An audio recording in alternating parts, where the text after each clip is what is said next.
The pounding started before my brain did. Deep, metallic knocks that did not sound like a neighbor and did not sound like a delivery. It sounded like authority, like someone had decided I did not get to sleep in my own house anymore. I sat bolt upright in bed, heart already sprinting. For a second I did not know what day it was. Then I saw the faint gray light leaking through the blinds and the clock on my nightstand. Just after 6 in the morning. My throat felt thick like I had swallowed cotton. I pulled on a sweatshirt and stepped into the hallway, careful with my footsteps out of habit, like the house might wake up and scold me for existing. The pounding came again, followed by a male voice. "Sheriff's office. Open the door." My hands went cold instantly. I did not rush. I did not hesitate. I moved the way you move when you have learned that panic makes you sloppy, and sloppy becomes a story other people tell about you later. I flipped the porch light on and looked through the peephole. A deputy sheriff stood on my front step in a tan uniform with a black vest, one hand holding a clipboard of papers. Behind him, his patrol car sat at the curb with its lights off like he had decided not to wake the whole street. Then I saw them across the street, half in shadow. My parents stood near the neighbor's mailbox like spectators at a parade. My mother's arms were folded. My father's hands were in his coat pockets. They were not surprised to see a deputy on my porch. They were satisfied. I opened the door with the chain still on. The deputy's face was professionally blank, the expression of a man who had delivered bad news so many times he had stopped letting it touch him. "Ma'am," he said, calm but firm, "are you Tessa Ward?" "Yes," I replied. He glanced down at the papers in his hand. "I'm Deputy Romero with the county sheriff's office. I'm here regarding a writ of possession." The word hit my chest like a shove. "Eviction. This is my house," I said. My voice did not shake because I did not allow it to shake. There has to be a mistake. Deputy Romero did not react. He had heard that sentence 100 times and probably hated what came after it every single time. "Ma'am," he said, "I'm not here to debate ownership. I'm here to execute a court order." I stared at the page in his hand. My name was printed on it in clean black letters, like I was a tenant who had missed rent. Not the person who paid the taxes, replaced the roof shingles, and planted the tree out back with my grandfather when I was 14 years old. That tree was taller than the house now. Its roots went deeper than anything my parents had ever built. My mother called from across the street, loud enough to carry. "You should have done what family asked," my father added, voice flat like a verdict. "Pack. This is happening today." Deputy Romero's eyes flicked toward them, then back to me. He lowered his voice a fraction. "Do you have somewhere you can go?" The question was not kind. It was procedural, but it still made my stomach twist into a knot I could not name. "I am not going anywhere," I said. "Not until you show me what this is." He lifted the top page slightly and angled it so I could read without stepping outside. There it was in bold letters. Writ of possession. A case number underneath, a court seal, a judge's signature I did not recognize. My pulse tried to climb into my throat. I held it down with everything I had. I did not scream. I did not cry. I did not ask my parents why because I already knew the answer. They did not need a reason that made sense. They only needed a reason that sounded acceptable to strangers. I pointed to the line near the top. Who filed this? Deputy Romero's gaze followed my finger. He hesitated just long enough to tell me the answer mattered. "Ma'am," he said carefully, "the plaintiff on this case is—" He stopped mid-sentence, looked back at the paperwork, then looked at me again. His face changed. Not shock. Not pity. Recognition. Like someone had just realized the villain was standing in plain sight. He cleared his throat once and spoke the words that changed everything. Filed by Diane Ward and Mark Ward. My parents. My own parents had filed an eviction against me. They did not even pretend to be embarrassed. My mother's chin lifted like she was proud of the line being read out loud. I felt something go still inside me. A clean, cold stillness. Because if the plaintiff was my parents, that meant they had not just threatened me, they had gone into a courthouse and turned themselves into the reasonable side of a story I did not even know was being told. And if there was a writ, it meant they had already gotten a judgment. Without me, without my knowledge, without my voice. I kept my voice level. When was this case filed? Deputy Romero checked the page. Judgment was entered last week. Last week. My mouth went dry. I had been here last week. I had gone to work, come home, watered the plants, slept in this bed. I had not been in court. I had not been served anything. No deputy at my door, no certified mail, no taped notice on my window, nothing. Where was I served? I asked. Deputy Romero looked down again, and this time his pause was heavier. He ran his thumb down a section, scanning. Service address listed as 128 Maple Terrace. I did not answer because my brain was refusing to accept the reality of what I was hearing. Maple Terrace was not my address. It was not any address I had lived at in my adult life. It was the little rental my parents had occupied 15 years ago before they moved up in the world, the place with a cracked driveway and a mailbox that leaned like a tired tooth. A place I had not set foot in since high school. That is not my address, I said calmly. That is not where I live. Deputy Romero's jaw tightened slightly. He did not say I know. He said, "It's what's on the return of service." My mother called out again, sweeter now, like she was performing for the deputy. "We tried to do this the easy way, Tessa. You forced us." I did not look at her. I looked at Deputy Romero. "Can you show me the return of service?" He flipped a page back. "Careful. Ma'am, I can show you what I have." He angled it so I could read. A line stating service had been completed, a signature, a date, a time, and a description that made my skin go cold. Substitute service accepted by adult female occupant at Maple Terrace. Adult female occupant, Maple Terrace. My parents had used an address they controlled and claimed someone accepted papers on my behalf, someone who was almost certainly my mother. I slowly looked across the street. My mother stared back at me with a calm, practiced face, like she had already rehearsed how this day would go. And in that moment, I understood the real purpose of the eviction. It was not just to humiliate me. It was to rush me, force me to pack, leave, lose control of the house, make me too scattered to fight in time. Because if I did not get a judge to stop this, a deputy sheriff would legally remove me from the home my grandfather left me, the home where I had learned to ride a bike, where I had cried when my grandmother died, where I had sat on the porch with Grandpa Henry and watched thunderstorms roll in, feeling safer than anywhere else in the world. "This house was my grandfather's," I said to Deputy Romero.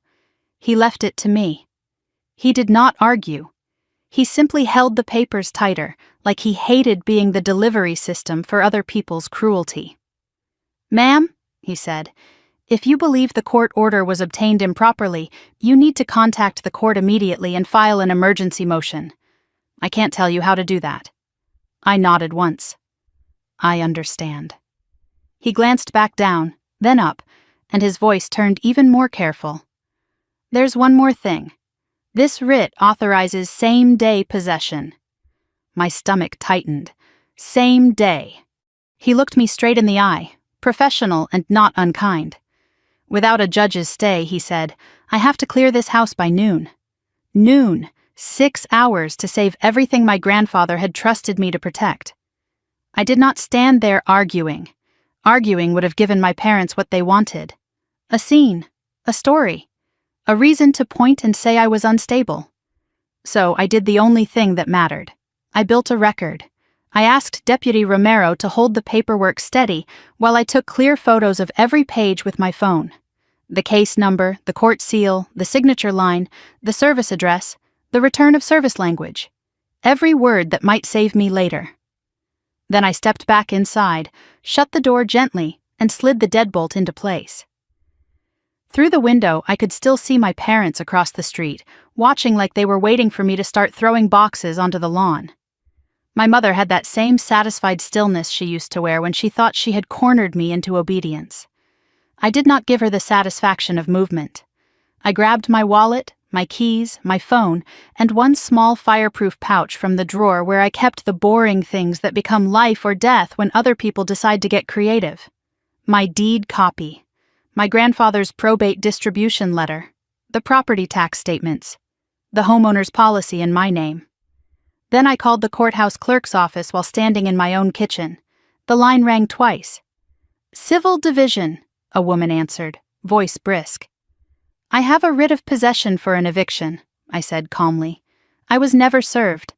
I need to know how to request an emergency stay and set aside a default."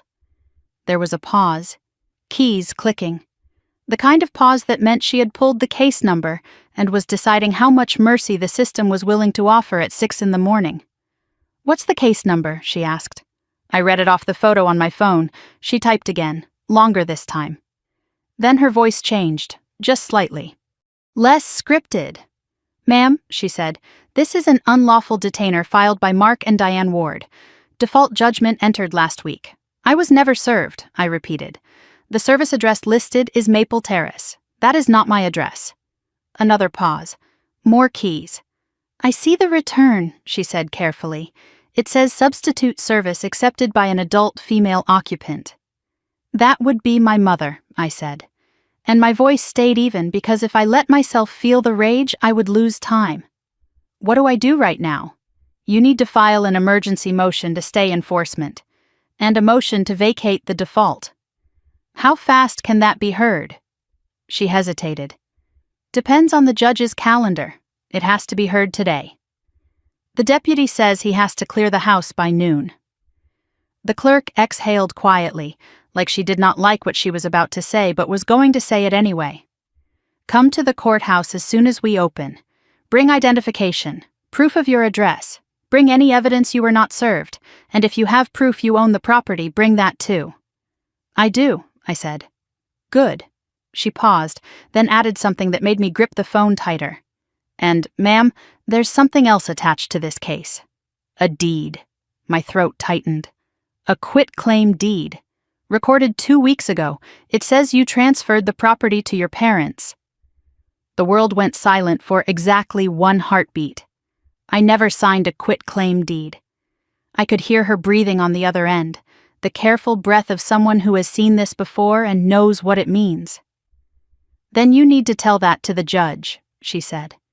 "Because right now, that deed is the reason they're claiming they own your house." I ended the call. My hand did not shake. My eyes did not water. Because I understood now what my parents had done. They had not just tried to evict me. They had tried to erase me. Forge my name, steal my grandfather's gift, turn 15 years of his trust into paperwork that said I had given it all away. I looked out the window one more time. My mother was still watching, still waiting, still satisfied. She did not know what was coming, but she was about to find out. I never signed a quitclaim deed. The words kept repeating in my head as I stood in my kitchen, phone still warm in my hand. 2 weeks ago, according to the clerk. Someone had recorded a deed transferring my grandfather's house to my parents, a deed with my name on it, a signature that was supposed to be mine. And I had never seen it, never touched it, never agreed to give away the only thing that proved someone in my family had ever believed in me. I forced my voice to stay level even though no one was listening. "When was this deed recorded?" The clerk checked again. 2 weeks ago. Same day the eviction was filed, same day. My mind raced, but my body stayed still. They had filed the deed and the eviction together. A coordinated attack I never saw coming. While I was going to work, paying my bills, living my quiet life in my grandfather's house, my parents had been building a paper trail designed to erase me from my own property. "Ma'am," the clerk said, her voice softer now, less scripted. "You need to get here as soon as we open. Bring everything, identification, proof of your address, proof you own the property, and if you have any evidence you were not the one who signed that deed, bring that too." "I do," I said, and I meant it, because I had something they did not know about. I had the original deed from my grandfather's estate. I had the probate distribution letter with my name on it. I had 15 years of property tax statements addressed to me and only me. And I had the truth. I ended the call and checked the time. 6:22 in the morning. Courthouse opened at 8. Noon deadline. Less than 6 hours to save everything. I grabbed my keys and moved toward the back door. I was not going to walk past my parents on my way out. I was not going to give them the confrontation they wanted. I went through the backyard, around the fence, and got into my car without looking at them, without giving them the satisfaction of watching me scramble. In my rearview mirror, I could see my mother on the sidewalk now, phone pressed to her ear. She was not watching me leave. She was coordinating. I did not know who she was calling, but I knew it was not good. People who forge deeds do not stop at one crime. The drive to the courthouse took 23 minutes. 23 minutes of pale morning light and empty streets, and my hands gripping the steering wheel until my knuckles went white. I drove past the street where my grandfather used to live, before he got sick, before the house became mine. I remembered visiting him there as a child, the smell of pipe tobacco and wood polish, the way he would let me help him fix things around the house, even when I was too small to be useful. "You're good with your hands," he would say, like me. I remembered the day he told me about the will, 2 years before he died. We were sitting on his porch, watching the sunset, iced tea sweating in the summer heat. "Your parents came to see me yesterday," he said. "They want me to change my will." I stayed quiet. I did not know what to say. I told them no. "Why are you giving it to me?" I asked. I was not fishing for compliments. I genuinely did not understand. My parents had always acted like they were entitled to everything he owned. He looked at me with tired eyes. "Because you're the only one who never asked for it." He said something else that day, something I did not understand until now. He said, "Keep the papers safe. And don't trust anyone who tells you family doesn't need paperwork." I thought he was being paranoid. He was being prophetic. He knew his own children better than they knew themselves. He knew they would come for the house eventually. And he knew I was the only one who would fight back. I pulled into the courthouse parking lot at 7:48. Nearly empty this early. I was first in line when the doors opened at 8. Standing on the concrete steps with my folder of evidence and my heart pounding against my ribs. The building smelled like disinfectant and stale coffee. The security guard at the metal detector looked half asleep until I set the writ paperwork on the tray and said the word eviction. His eyes sharpened. He waved me through faster than anyone else in line. Upstairs, the civil division counter had a thin queue of people holding folders the way drowning people hold air. Everyone here was fighting something. Divorces, debts, disputes, all of it reduced to case numbers and filing fees. I waited my turn without fidgeting because every movement felt like it could be interpreted. I had learned that from childhood. My mother used to say, "You're always so dramatic," even when I was perfectly still.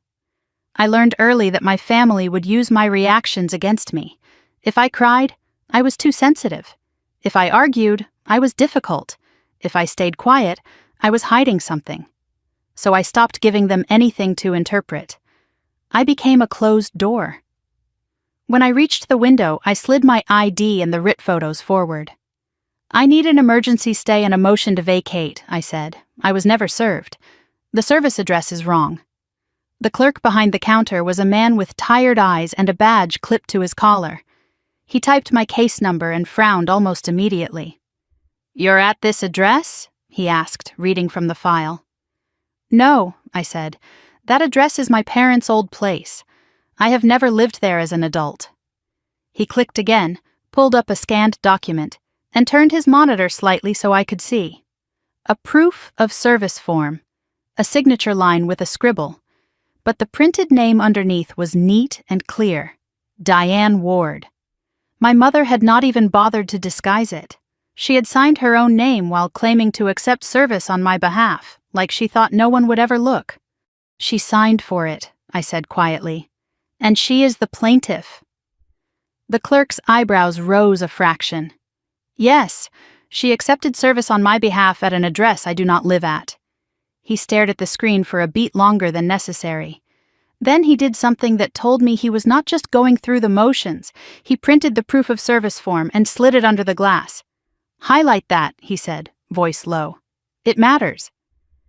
I took the paper with hands that stayed steady because I refused to let the system label me emotional. "I also own the house," I said. And I slid out the deed copy from my fireproof pouch, along with the probate distribution letter. My grandfather's name at the top. My name listed as the sole recipient of the property. The clerk looked at the deed and blinked. Then he typed again. Faster this time. His voice tightened with something that might have been disbelief. "Your parents filed this as landlords. They're claiming you're a tenant holding over." "A tenant?" I repeated, keeping my tone flat. He clicked to another scanned exhibit and turned the monitor again.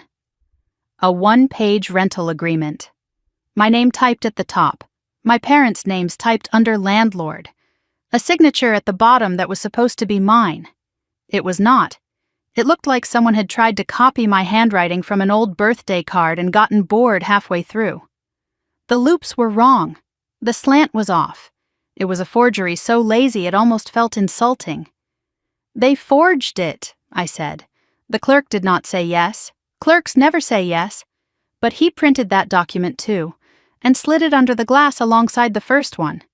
Then he leaned forward and said something that made my chest loosen just slightly.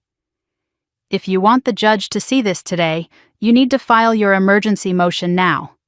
I can give you the forms and a hearing request slip." He handed me a packet through the slot. Thick, stapled, still warm from the printer. The words, "Emergency motion to stay," sat at the top like a life preserver in a flood. "What judge?" I asked. He checked the docket. "Judge Halprin is assigned. Can I get in front of her this morning?" He hesitated, then glanced over his shoulder toward an interior door that said Judicial Assistant. "I can try," he said, "but you need to understand." "I understand," I said gently. "If I don't get a stay, a deputy clears my house by noon." The clerk nodded once, almost imperceptibly. Then he clicked into the quitclaim deed's digital image, the one my parents claimed I had signed. He zoomed in on the notary block at the bottom. "Can I ask you a question?" "Yes." He tapped the screen with his pen. "Do you know why the notary's commission number looks odd?" My throat tightened. "Odd how?" He rotated the monitor slightly so I could see. The commission number had one digit crossed out and rewritten. A tiny correction, almost invisible unless you were trained to notice intake problems. "That correction should have triggered a rejection," he said quietly. But it didn't. It went through. I stared at the screen and felt my anger sharpen into focus.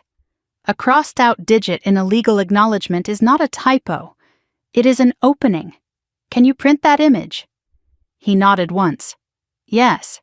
And I'll print the intake metadata too." When he handed me the pages, they were warm and official. Exactly what my parents could not argue with later. I thanked him like he had handed me a weapon I knew how to use. Then I went to fill out my motion. The hallway outside Department 14 was quiet. Wooden bench, fluorescent lights, the smell of old decisions and stale justice. I sat down and filled out the motion with slow, clean handwriting, not rushed, not shaky, every line deliberate. In the section that asked for supporting evidence, I listed exactly what the record already showed. Wrong address. Plaintiff signed service, forged lease, recorded deed in my name, notary commission irregularity. Then I stood and walked to the judicial assistant's window. I slid my packet under the glass. The assistant was a woman in her 40s with reading glasses perched on her nose. She read the first page, then the second. Then her eyes stopped on the proof of service. Her face changed, not dramatic, just alert. "You're saying the plaintiff accepted service on behalf of the defendant?" "Yes," I said. She stared at me for a long second. Then she stood up without another word and disappeared through the door behind her. I waited, hands folded, breathing steady, listening to muffled voices inside the judge's chambers, the sound of papers being moved, a phone ringing somewhere down the hall, the slow tick of the clock on the wall telling me how many minutes I had left before my entire life was cleared out of my grandfather's house. When the door opened again, the assistant returned holding my packet like it had suddenly gotten heavier. She leaned toward the window and spoke quietly. "Judge Halprin will see you." Relief started to bloom in my chest, but then she continued. "But I need to warn you, your parents attached one more document to their filing, and if it's what it looks like, this isn't just an eviction." My stomach tightened. "What document?" The assistant swallowed once. "A deed. A recorded deed that claims the house was transferred back to them." My body went cold, but my face stayed still. "Transferred back to them?" She nodded, eyes cautious. "It's in the court file as an exhibit. You'll see it when you're in front of the judge." I did not argue in the hallway. I did not demand to see it through the glass like a frantic person looking for someone to blame. I simply nodded and said thank you. But inside, I understood what my parents had done. They had not just forged one document. They had built an entire paper trail. A lease to make me look like a tenant. A quitclaim deed to make them look like owners. A service return to make sure I never got the chance to fight back. Layer after layer of lies stacked on top of each other like bricks in a wall designed to bury me. And in less than an hour, I was going to have to tear that wall apart in front of a judge. Or lose everything my grandfather had trusted me to protect. The courtroom was smaller than the lobby below. Dimmer, quieter, built for decisions that ruin people politely. It smelled like old wood and recycled air, like decades of desperate arguments had soaked into the walls and never quite aired out. A few attorneys sat scattered in the benches with laptops open, typing without looking up. A man in a wrinkled suit stared at his hands like he was waiting to be punished for something he had not yet confessed. And then I saw them. My parents were seated near the front with a lawyer beside them. Silver hair, calm posture, the kind of attorney people hire when they want the court to assume they are the reasonable ones. He had a leather briefcase and a gold pen, and the practiced stillness of a man who wins by making everything sound measured and fair, even when it is not. My mother wore a soft cardigan and a concerned expression, like she had come to rescue me from myself, like this whole situation was something that pained her deeply. She had always been good at that, the wounded mother routine, the long-suffering parent who only wanted what was best. It was a costume she could put on in seconds and wear for hours without breaking character. My father sat beside her with his jaw set, staring straight ahead at the empty bench where the judge would soon appear. He did not look at me when I walked in. Neither of them did. But they knew I was there. I could tell by the way my mother's shoulders shifted, the way my father's hands flattened against the table. They were not nervous. They were prepared. They had been preparing for this moment while I was sleeping in my own bed, unaware that my name was being signed on documents I had never seen. When my mother finally spotted me, she gave a small, sad smile. The kind meant to communicate disappointment to an audience. The kind designed to make anyone watching think she was the victim, and I was the problem. I did not return it. I was not here to perform. I was here to prove. The lawyer beside them stood briefly as I approached the defendant's table. "Lawrence Pike for the plaintiffs," he said to no one in particular, practicing the introduction he would give when the judge arrived. His voice was smooth. Honey poured over gravel. Confident without being arrogant. The voice of a man who had made a career out of helping people sound reasonable while they did unreasonable things. My parents had hired someone whose job was to make fraud sound like a family misunderstanding. I had a folder of evidence and no law degree, but I had something he did not, the truth, and the inability to be embarrassed by it. I studied my father as I sat down. He had not looked at me once. He sat like he had already won, hands flat on the table, possessive, like the courtroom belonged to him the way he thought the house did. I had seen that posture before. At family dinners when he announced decisions without asking anyone's opinion.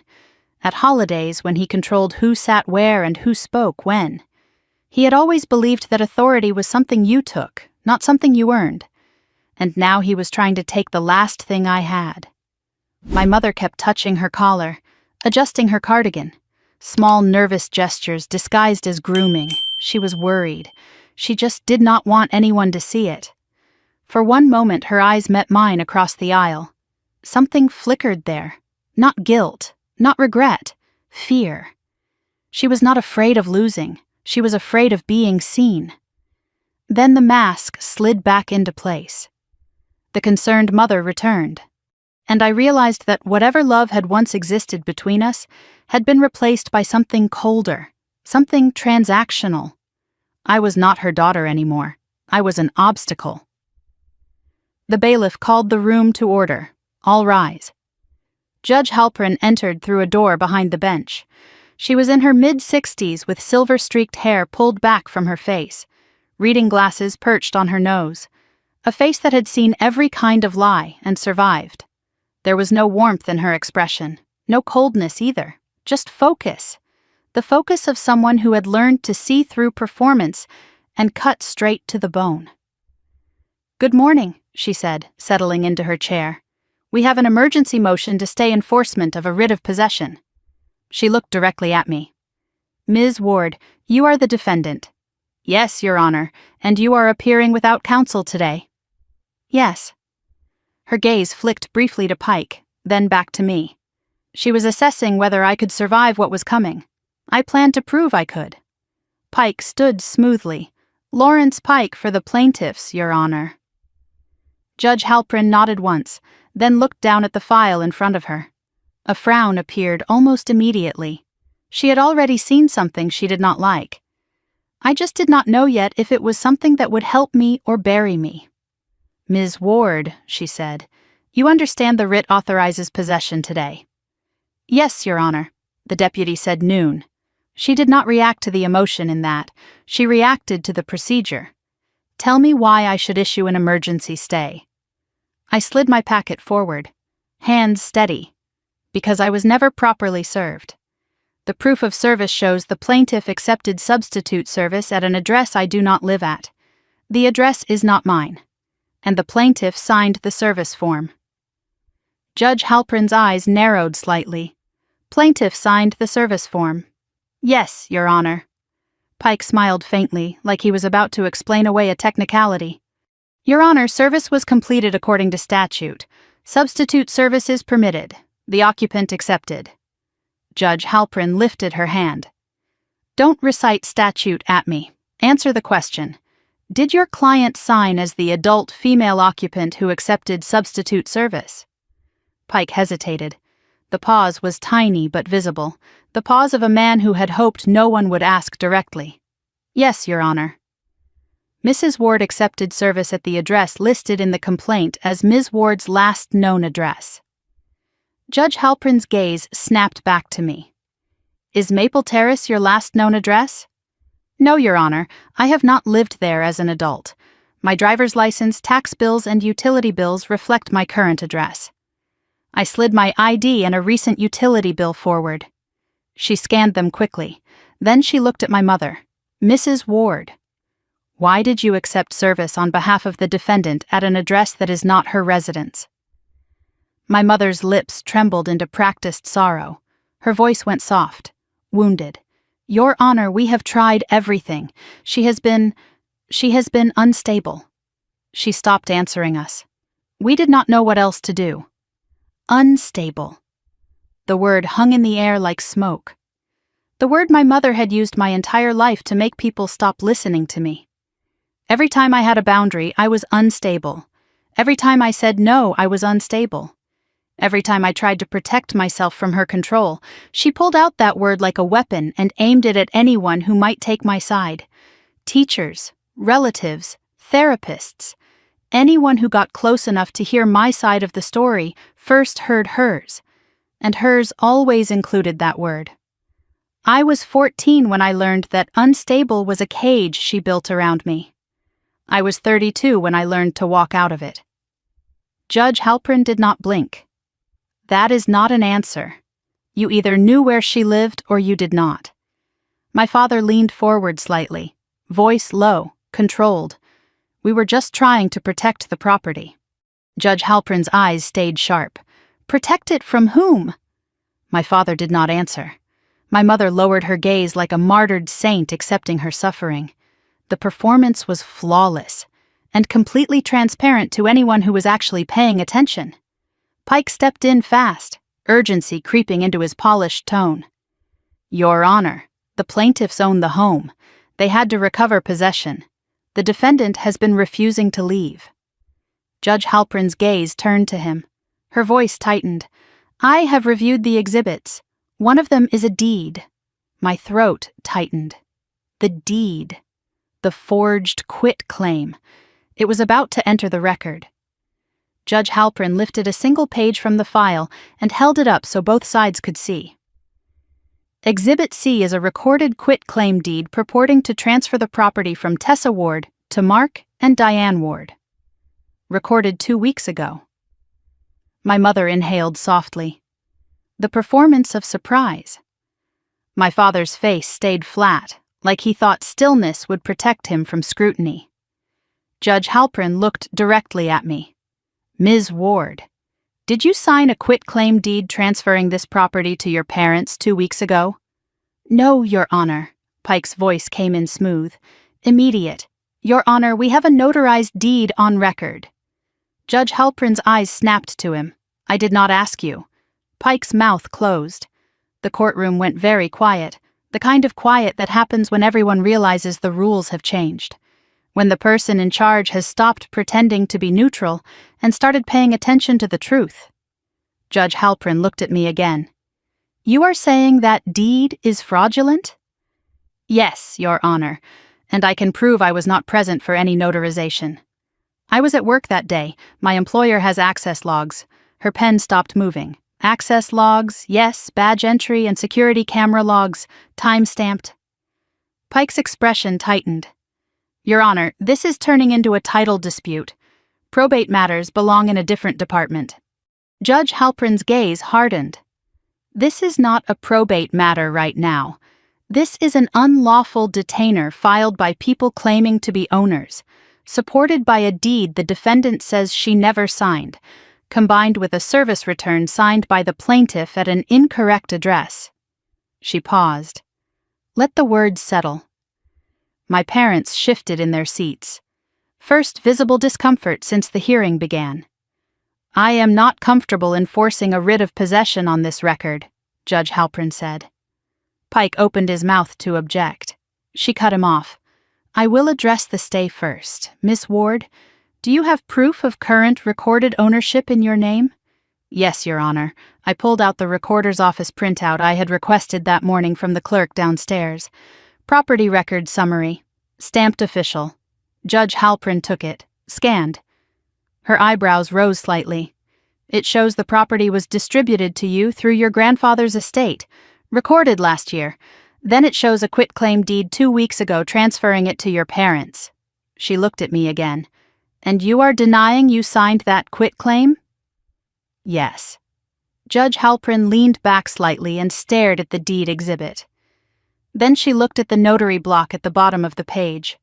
Her eyes narrowed. She studied it for a long moment. Then she tapped the notary commission number with her pen. Mr. Pike. Pike stood too quickly. Your Honor, whose notary is this? Pike blinked, confusion flickering across his face. Your Honor? Whose notary? Judge Halpern repeated, sharper. Pike glanced down at the document in front of him.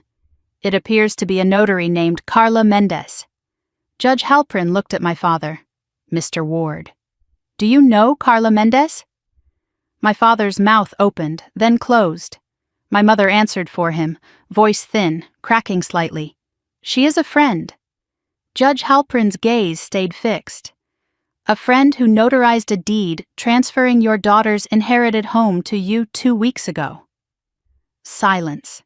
Then I am going to need Ms. Mendez to appear in this courtroom, with her notary journal, tomorrow morning. My mother's face went pale. My father's jaw tightened so hard a muscle jumped. Because a notary journal is not a story. It is timestamps, signatures, ID numbers, in some states thumbprints. It is evidence that cannot be rewritten after the fact, and my parents had just been ordered to produce theirs. Pike tried one more time. Your Honor, the journal is not strictly necessary to validate. Judge Halprin raised a hand. Stop, I said tomorrow morning.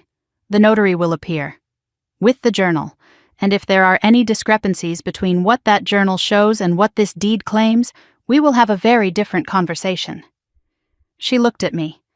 Ms. Ward, I am issuing a temporary stay on the writ of possession. The sheriff will be notified. No one removes you from that property until this matter is resolved. My lungs loosened. Just slightly. But Judge Halprin was not finished, and I want you to understand something. If this deed is fraudulent, you are not just fighting an eviction. You are fighting a crime. Bring your employment records tomorrow. Bring everything you have, because I intend to get to the bottom of this. She looked at my parents one last time. And I suggest you bring more than a friend with a notary stamp, because right now your case has more holes than evidence. And I do not like being lied to in my courtroom. She stood. The bailiff called the room to rise, and as Judge Halprin disappeared through the door behind the bench, I felt something shift inside me. Not victory, not yet, but the first real crack in the wall my parents had built. And tomorrow I was going to tear the rest of it down. The stay was issued with a single sentence. Judge Halprin did not raise her voice.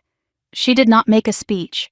She simply said the words that meant my parents could not take my house today. I am issuing an emergency stay of the writ of possession, effective immediately. Notify the sheriff's civil unit. My lungs loosened in a quiet, controlled exhale. Not relief, not yet. But the first crack in the wall my parents had built around me. The first sign that the system might actually work when you gave it evidence instead of excuses. Judge Halprin continued, her voice crisp and efficient. This stay is pending a hearing on the motion to vacate default and a referral for potential fraud regarding the deed. My mother made a sound, half gasp, half something else. Not grief, recognition. The sound of someone realizing the performance is over and the audience has seen backstage. Your Honor, my mother began, her voice climbing toward that wounded pitch she used when she wanted sympathy. Stop. One word. Final. I had never seen anyone silence her that fast. I had spent 32 years trying. You do not get to speak now, Judge Halprin said. Her eyes stayed fixed on my mother with the cold patience of someone who had heard every excuse and believed none of them. She turned to me. Ms. Ward, I need you to understand something. If this deed is fraudulent, you need more than an eviction stay. You need to protect the title immediately. I know, Your Honor. She nodded once. Good. This court is ordering that the county recorder be notified of a potential fraudulent conveyance. Pike's face went pale. The color drained from his expensive tan like someone had pulled a plug. He opened his mouth to object, but Judge Halprin was not finished. And I want the notary to appear in person with her journal. My father's jaw tightened so hard a muscle jumped beneath the skin. First real movement since the hearing began. He was not angry at the judge. He was angry at himself, because he had just realized they had left a trail of timestamps and signatures and ID numbers that could not be rewritten after the fact. Hearing set for tomorrow morning, Judge Halprin said. Ms. Ward, bring your employment access logs. Plaintiffs will bring the notary and the original deed. If anyone fails to appear, there will be consequences. My mother's lips parted. For the first time, the concerned mask looked like what it was. Fear. Not fear of losing. Fear of being caught. Fear of what would happen when someone finally pulled back the curtain and saw the machinery underneath. The hearing ended with paperwork and stamps and the kind of silence that only comes after people realize the system is no longer on their side. The bailiff handed Pike the stay order to distribute. I took my copy and folded it carefully. This paper was a shield now. The first real protection I had held in my hand since a deputy pounded on my door at 6 a.m. I walked out without looking at my parents. I could hear Pike speaking to them in quick, low sentences, trying to get them out of the building before someone decided to ask more questions. But I did not care about their exit strategy. I cared about my own. I was halfway down the hallway when I heard footsteps behind me. Faster than normal. My mother's voice came low and urgent, stripped of its sweetness. "You think this ends it?" I did not stop walking. She caught up to me, her heels clicking sharp against the tile floor. "You do not understand what you just started." I kept my pace steady. "I understand perfectly. You forged a deed. You lied to a court. And now there is a record." She grabbed my arm. First physical contact in years. Her fingers dug in with a desperation I had never felt from her before. That house was supposed to stay in the family. I stopped, turned, looked at her hand on my arm. Then I looked at her face. The mask was completely gone now. Underneath was something I had seen glimpses of my whole life but never fully. Rage, entitlement, the absolute certainty that she deserved what she wanted, regardless of who it belonged to, regardless of who it hurt. That was the woman who raised me. That was the woman the court was finally seeing. "It did stay in the family," I said quietly. "Grandpa made sure of it." I pulled my arm free. My father stood 20 feet back, watching but not approaching. He had always let her do the dirty work. Then he would step in later to seem reasonable. But there was nothing reasonable about forging your daughter's signature. And he knew it. "We will see you in court tomorrow," I said. And I walked out into the sunlight without giving them another word. The drive home took longer than it should have. I took back roads, watching my mirrors, making sure no one was following. Paranoia, maybe. But paranoia felt appropriate when your parents had just tried to steal your house with forged documents. My hands finally shook once I was alone in the car. I gripped the steering wheel until my knuckles went white, breathed in through my nose, out through my mouth. I gave myself 60 seconds to fall apart. Then I put myself back together. I drove past the street where my grandfather used to live, before he got sick, before the house became mine. I remembered visiting him there as a child, the smell of pipe tobacco and wood polish, the way he would let me help him fix things around the house. "You are good with your hands," he would say, like me. I remembered a conversation we had 2 years before he died, sitting on his porch, watching the sunset. "Your parents came to see me yesterday," he said. "They want me to change my will." I stayed quiet. I told them no. He took a sip of his iced tea. "They said I was being unfair to the family." "Why are you giving it to me?" I asked. He looked at me with tired eyes. "Because you are the only one who never asked for it." He said something else that day, something I did not understand until now. He said, "Keep the papers safe, and do not trust anyone who tells you family does not need paperwork." I thought he was being paranoid. He was being prophetic. He knew his own children better than they knew themselves. He knew they would come for the house eventually, and he knew I was the only one who would fight back. I pulled into my driveway and sat in the car for a moment. The house looked the same. Same windows, same door, same porch where Deputy Romero had stood this morning holding papers that were supposed to end my life here. But it looked different now. I was not coming home. I was coming to defend what was mine. Inside, I locked the door behind me, slid the deadbolt, checked the back door, the windows, all the entry points. Not because I thought they would break in. Because I had learned that people who forge documents do not stop at one crime. I walked through the house, checking each room. Everything was in place, but something felt different. The air, maybe, or the silence. Then I saw it, a small envelope on the kitchen counter. I had not left an envelope on the counter. Someone had been inside while I was at court. My heart rate spiked. I opened it with careful fingers. Inside was a single photograph, my grandfather's gravestone. On the back, handwritten in neat block letters, "He cannot protect you anymore." My hands did not shake. They went still, cold, focused. Because this was not grief. This was evidence. I photographed the envelope, the note, the image. documented the location where I found it. Checked for other signs of entry but found nothing else disturbed. They had come in, left their message, and left. A warning, a threat, a reminder that they could reach me anywhere. I sat at the kitchen table and called my employer's security office. The line picked up on the second ring. "Security," a man answered. "This is Tessa Ward. I need badge access logs for 2 weeks ago, the entire day of the 13th. There was a pause. Why? Because a deed was filed claiming I signed it in front of a notary that day, and I need to document where I was. The tone on the other end shifted instantly. Understood.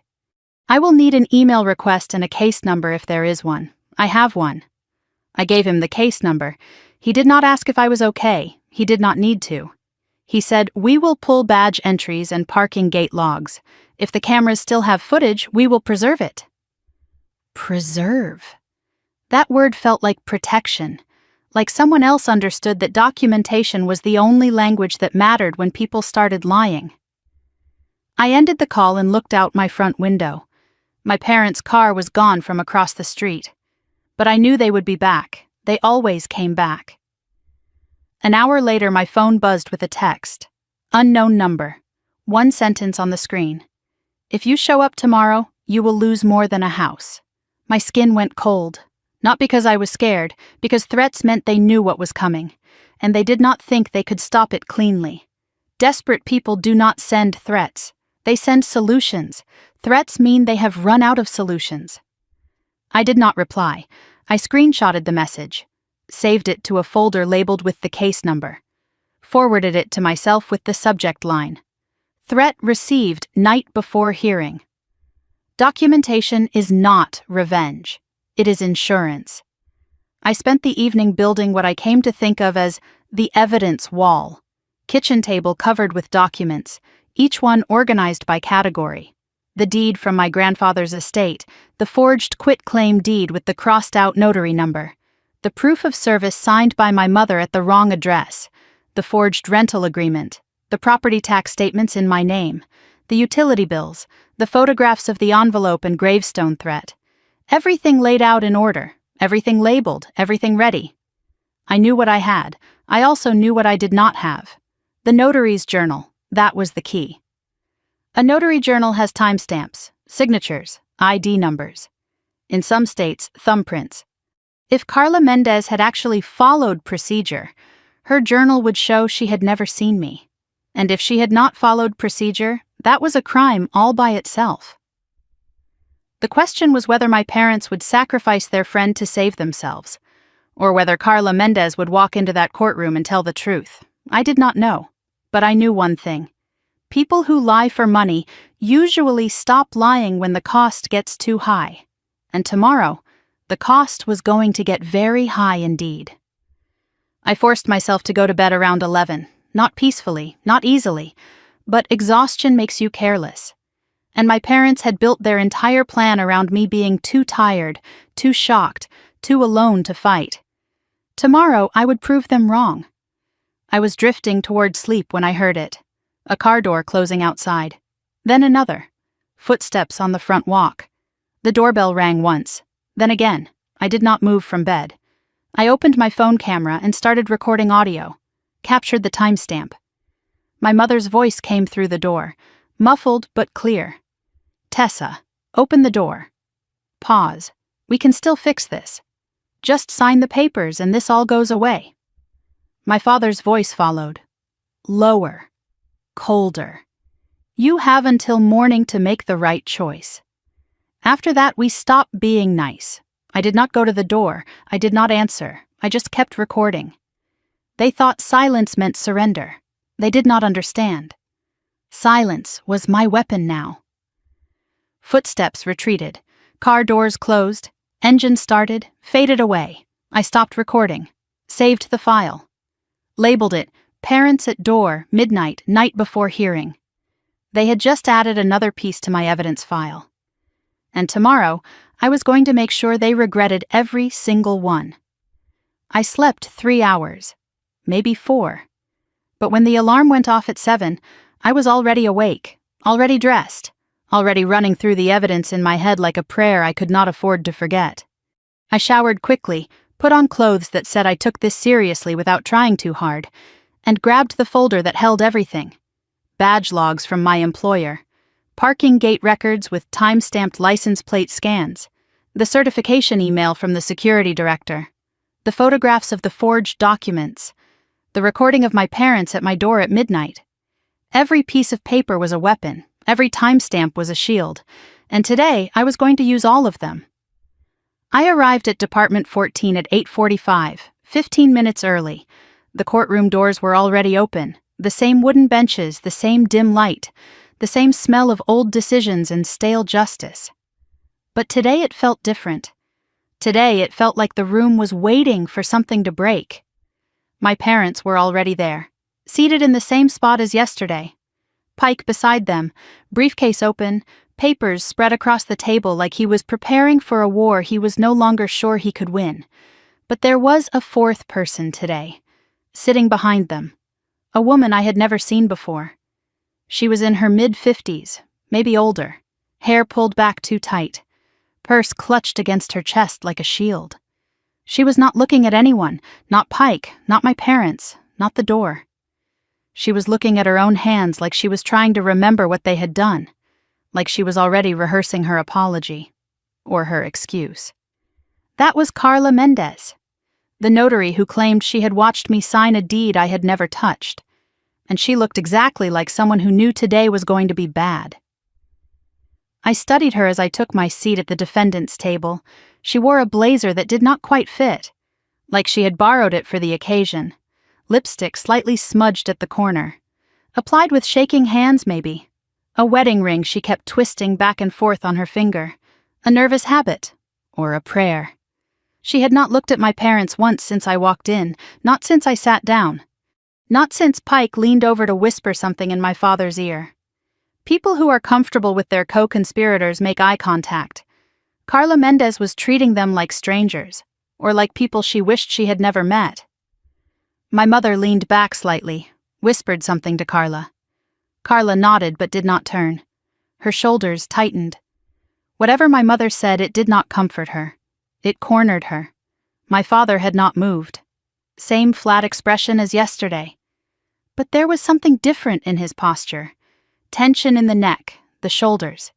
He was holding himself together by force of will, like a man waiting for a bomb to go off and pretending he did not hear the ticking.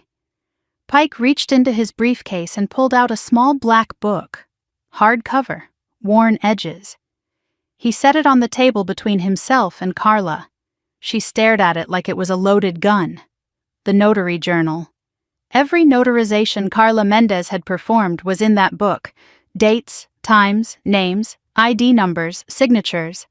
And somewhere in those pages was the lie that was supposed to take my grandfather's house. Today we were going to read it out loud. The bailiff called the room to order. All rise. Judge Halprin entered through the door behind the bench. Same focused expression as yesterday, but today there was something sharper underneath. She had had a night to think about what she had seen, and she did not like the conclusions. "Good morning," she said, settling into her chair.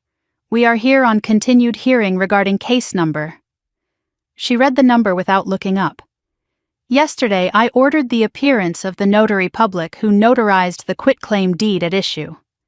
She looked up. "Is the notary present?" Pike stood slowly. "Yes, Your Honor, Ms. Carla Mendez is present." He gestured toward Carla. She did not stand, did not move, just sat there with her hands folded in her lap like a child waiting to be scolded. Judge Halprin's eyes narrowed. "Ms. Mendez, approach." Carla finally rose, movements stiff, mechanical. She walked to the front of the courtroom like she was walking to her own sentencing. Her heels clicked against the floor in an uneven rhythm. Her breathing was audible in the silence. Judge Halprin extended her hand. "Your notary journal." Carla looked at Pike. Pike nodded once. Carla reached into her purse and pulled out a black journal identical to the one Pike had placed on his table. She had her own copy. Pike had a copy too, which meant someone had prepared for this moment. just not well enough. Judge Halprin took the journal. The courtroom went silent as she flipped through the pages. Slowly, deliberately. The sound of paper turning was the only noise in the room. Each page was a record. Each record was supposed to be true. We were about to find out if any of them were. Judge Halprin stopped, finger on a specific line. Her expression did not change, but something in her stillness told me she had found what she was looking for. Ms. Mendez, is this the entry for the notarization in question? Carla swallowed. Yes, Your Honor, Judge Halprin read aloud, slowly, deliberately, each word measured and precise. Entry dated the 13th of last month. Document type, quit-claim deed. Signer, Tessa Ward. Identification, driver's license. She paused. License number ending in 931. My heart stopped for exactly one beat. Then restarted harder. 931. My license does not end in 931. It ends in 617. And I had told the court that yesterday. Judge Halprin looked up from the journal. Her eyes moved from the page to me. Ms. Ward, what are the last 3 digits of your driver's license number? I answered without hesitation. 617, Your Honor. The courtroom went still. The kind of still that happens when everyone realizes something has gone very wrong. Or very right, depending on which side of the lie you were standing on. Judge Halprin looked at Carla. Her voice dropped half a register. Ms. Mendez, the journal entry does not match the defendant's actual license number. Explain. Carla's lips parted, closed again. Her eyes flicked to Pike. Pike's expression was frozen. No help coming from that direction. Carla's voice came out thin, reedy. It could be a clerical error, Your Honor? A clerical error? Judge Halprin repeated the words without inflection. You are telling me you verified identification, recorded the wrong number, and did not notice? Carla did not answer. Her silence was louder than any confession. Judge Halprin opened the journal to another section, the signature line. This is the signature you claim to have witnessed? She held up the page so everyone could see. A scribble that looked nothing like my handwriting, nothing like the clean, consistent signature on every document I had ever signed. Judge Halprin pulled out my court filings from yesterday. My emergency motion, my signature at the bottom, she held them side by side. Ms. Mendez, do these signatures look the same to you? Carla's breaking point arrived.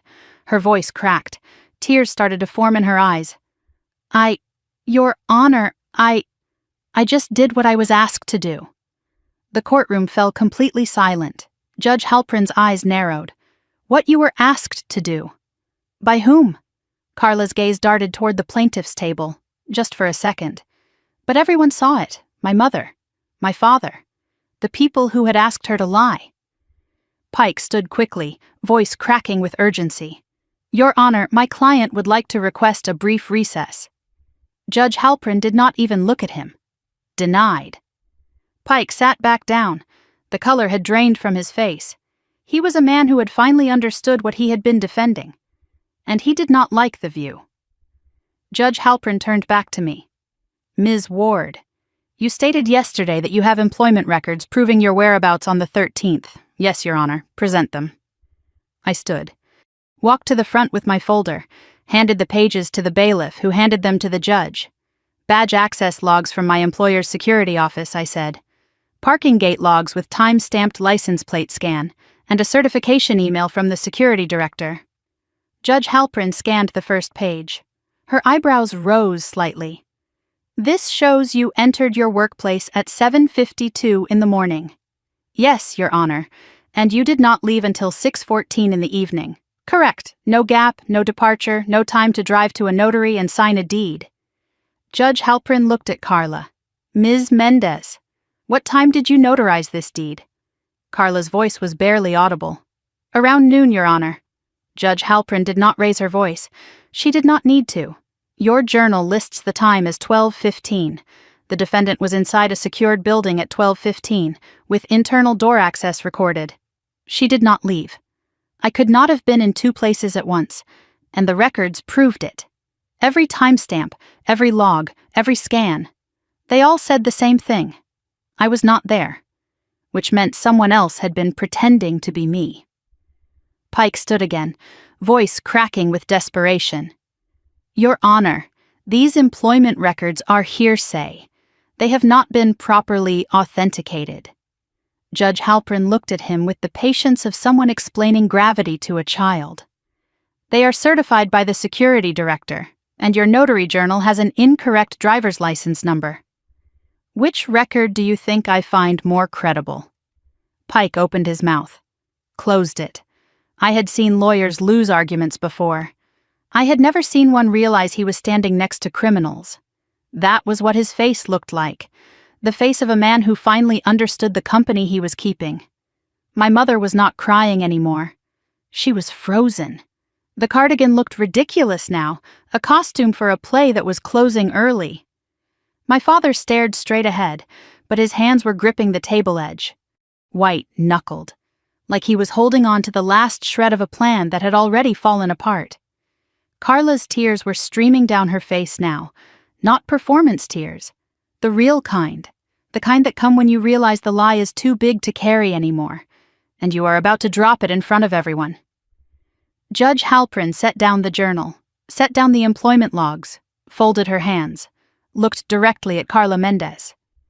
Ms. Mendez, I am going to ask you one last time, and I want you to think very carefully about your answer, because your notary commission and potentially your freedom depends on it. The courtroom went completely silent. Carla's shoulders shook. Her eyes darted to my parents one more time. My mother shook her head. Tiny, desperate, a silent command to keep the lie alive. My father did not move at all. He had already started calculating the distance between himself and the disaster unfolding in front of him. Judge Halpern spoke, her voice calm, final. Did you witness Tessa Ward sign this deed? Carla's mouth trembled. Her hands clutched the witness stand railing. The tears fell faster now. She looked at my parents. She looked at the journal. She looked at me. And I saw the moment she decided, not to protect them, not to save herself, but to finally, after all of it, tell the truth. She opened her mouth to answer, and the word that came out changed everything. No. The word came out barely above a whisper, but in the silence of that courtroom, it sounded like thunder. Carla Mendez stood at the witness stand, with tears streaming down her face, and her hands gripping the railing so hard her knuckles had gone white. She was shaking, trembling with the weight of a lie she could no longer carry. Judge Halpern leaned forward slightly. I need you to speak clearly for the record, Ms. Mendez. Carla inhaled, shaky, broken. But when she spoke again, her voice was clearer, stronger. Like confession had given her back something she had lost. No, Your Honor. I did not witness Tessa Ward sign this deed. The courtroom did not explode. It just reset. Like truth had flipped a switch, and everything in the room was now on a different circuit. My parents were no longer plaintiffs, seeking possession of their property. They were suspects in a fraud case that had just cracked open in front of a judge who did not tolerate being lied to. And everyone knew it. I did not feel triumph. I felt something quieter. The relief of being believed, the exhaustion of having to prove what should have been obvious, that I would not forge away my own grandfather's gift, that I would not sign over the only thing that connected me to someone who had actually loved me, that I was not the person my parents had spent my whole life telling people I was. No one moved. The bailiff's hand rested on his belt out of instinct. The court reporter's fingers hovered frozen above the keys. Even the air conditioning seemed to pause, waiting to see what would happen next. My mother made a small sound, half gasp, half something else. Not grief. Recognition. The sound of someone realizing the performance is over, and the audience has seen backstage. She had built her entire life on the assumption that no one would ever look too closely, that her version of events would always be the one that mattered. And now a judge was looking very closely indeed. My father did not make a sound, did not move. But something shifted behind his eyes. He was not processing defeat. He was calculating distance. How far he could get from this moment, how much he could claim he did not know, how quickly he could throw everyone else under the bus to save himself. I had seen that look before. When my grandfather confronted him about the will, when business deals went wrong and partners needed to be blamed. He had been planning his exit even then, except this time there was no exit. The doors were closed and the record was open, and everything he had done was about to be read into it. Pike's face looked like he had been slapped. The color had drained from his expensive tan. He had taken their money to make fraud look reasonable, and now he was standing in the wreckage of his reputation, wondering how much of it would stick to him. Carla continued without being prompted, the words rushing out like a dam breaking. They told me she had agreed to transfer it. They said it was just paperwork, a family matter. They gave me her ID. They had her signature on a card. I did not ask questions I should have asked. Judge Halprin's eyes sharpened. They gave you her ID. Carla nodded, tears flowing freely. A driver's license. I thought it was real. It had her picture, her name. But the number must have been different. Someone had made a fake ID, with my face on it. And my parents had handed it to a notary like it was nothing. Like forging identification documents was just another item on their to-do list. Pick up dry cleaning. Forge daughter's ID. Steal grandfather's house. The casualness of it made my stomach turn.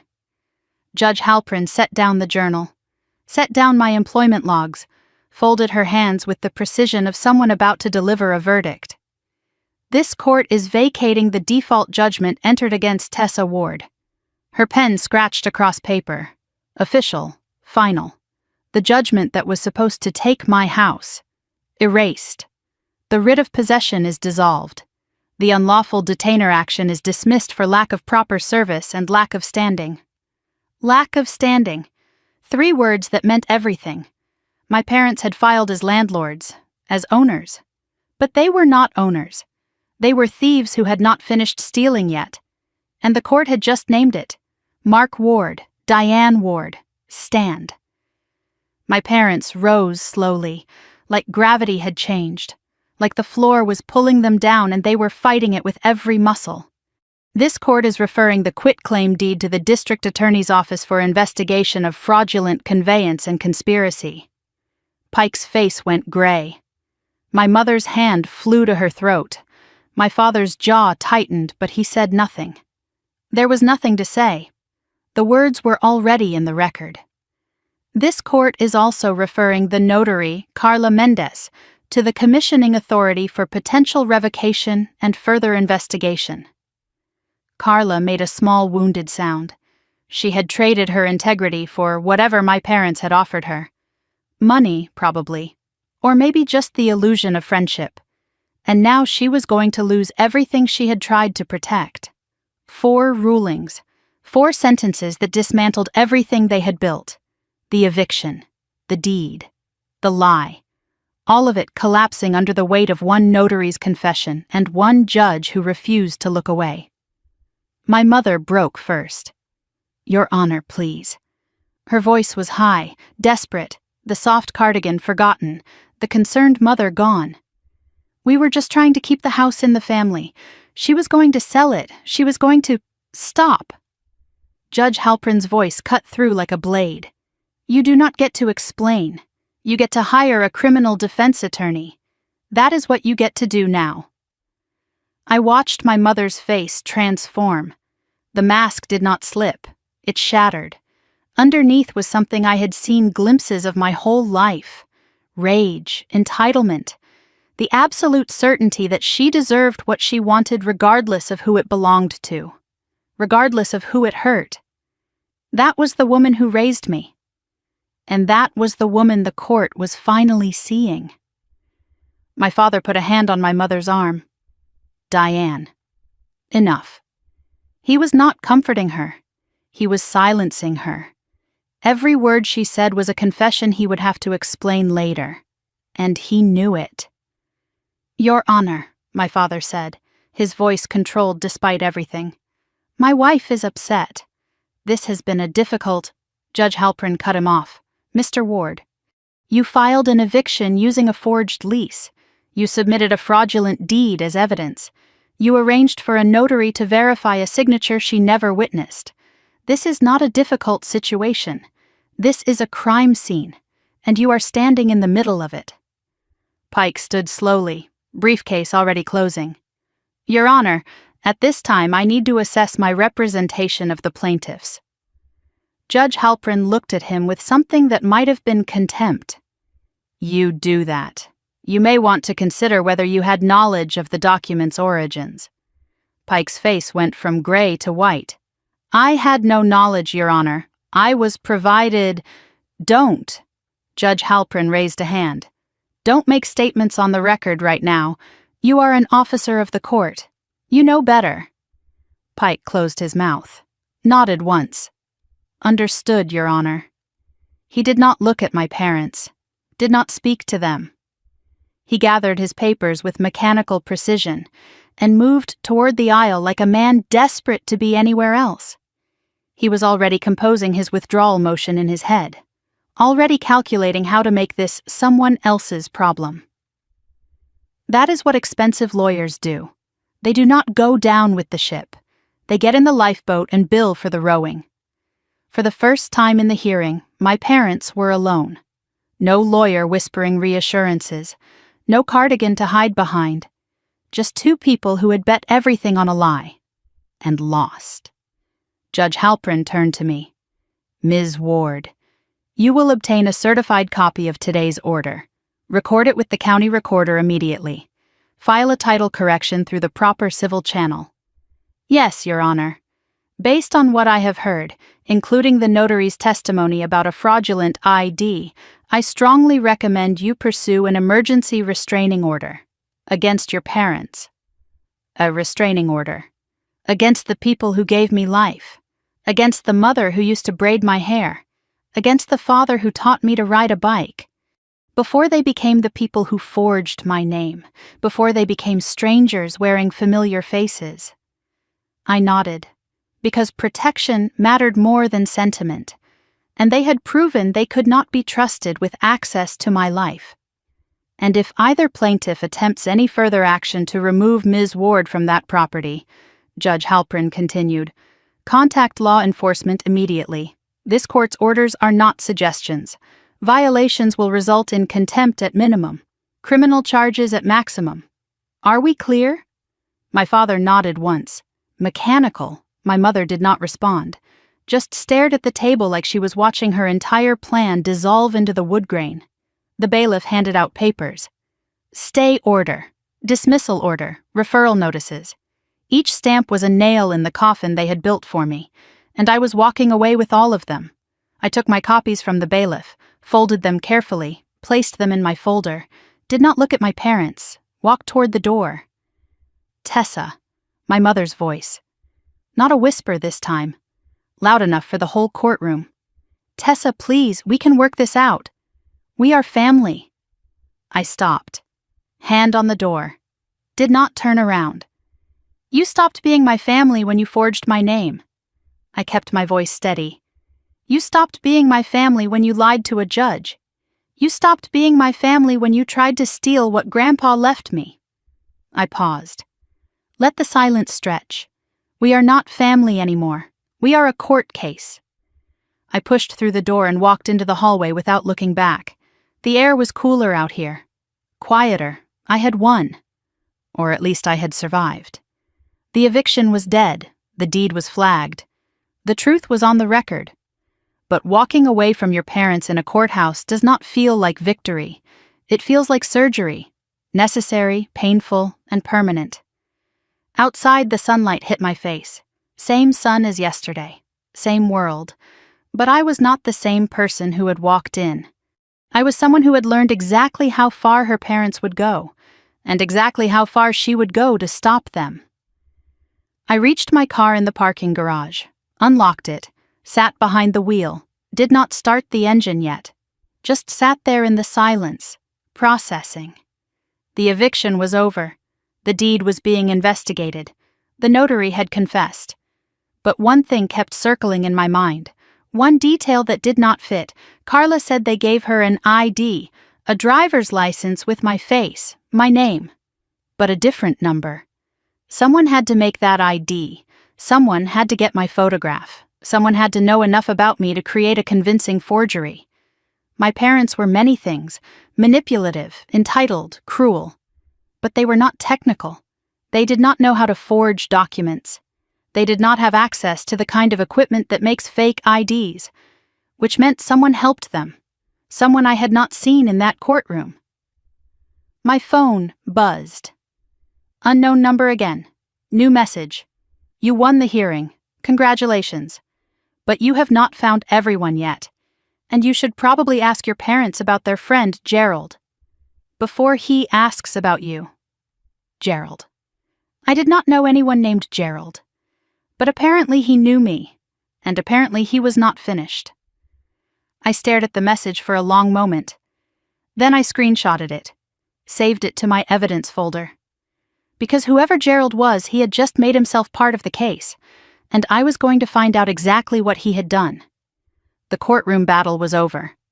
But something else was just beginning. Something that went deeper than forged deeds and fake leases. Something that had been hiding in the shadows while I fought the enemies I could see. Gerald. I was going to find him, and when I did, he was going to answer for everything. Gerald. The name sat in my mind like a splinter I could not reach. I did not know anyone named Gerald. I had never heard my parents mention a Gerald. But someone with that name had sent me a message that suggested he knew exactly what had happened in that courtroom, and he wanted me to know he was watching. I sat in my car in the courthouse parking garage for 10 minutes after receiving that text, thinking, processing, trying to understand what I was missing. My parents had forged documents. They had hired a notary to lie. They had created a fake ID with my face and a wrong license number. But none of that explained Gerald. None of that explained how someone I had never met knew enough about me to send threatening messages. Unless Gerald was not a stranger at all. Unless he was the missing piece I had not known to look for. I drove straight to the county recorder's office. The stay order needed to be recorded immediately. Judge Halprin had been clear about that. Protect the title. Make sure no one could file any more fraudulent documents against my property while the investigation was ongoing. The recorder's office was on the 3rd floor of a building that smelled like old paper and bureaucratic patience. I took a number and waited in a plastic chair surrounded by people holding documents that would change their lives. Marriage certificates, property transfers, lien releases. All of it reduced to stamps and filing fees, and the indifferent efficiency of government workers who had seen it all before. When my number was called, I approached the counter and slid my paperwork forward. The clerk was a woman in her 30s with sharp eyes and efficient hands. She scanned the stay order, the dismissal, the fraud referral notice. Her eyebrows rose slightly when she saw the case number. "You were here yesterday," she said. "Filed a fraud alert on this parcel." Yes, she typed something into her computer, pulled up my property record. Looked at the screen for a long moment. "The quit-claim deed is still showing as recorded," she said. "The fraud alert flags it for review, but it does not remove it from the chain of title. You will need a court order to actually void the deed." "I know. That is what the DA investigation is for." She nodded, stamped my documents, recorded them into the system. Then she did something unexpected. She leaned forward slightly and lowered her voice. "I looked at this deed yesterday after you left. The notary acknowledgement. What about it?" She glanced around to make sure no one was listening. "The commission number, with the crossed-out digit." I remembered. The clerk from Civil Division had shown me the same thing. A tiny correction that should have triggered a rejection, but somehow went through. "I ran the number," she said quietly. "The original number, before the correction. It belongs to a notary named Gerald Hoffman.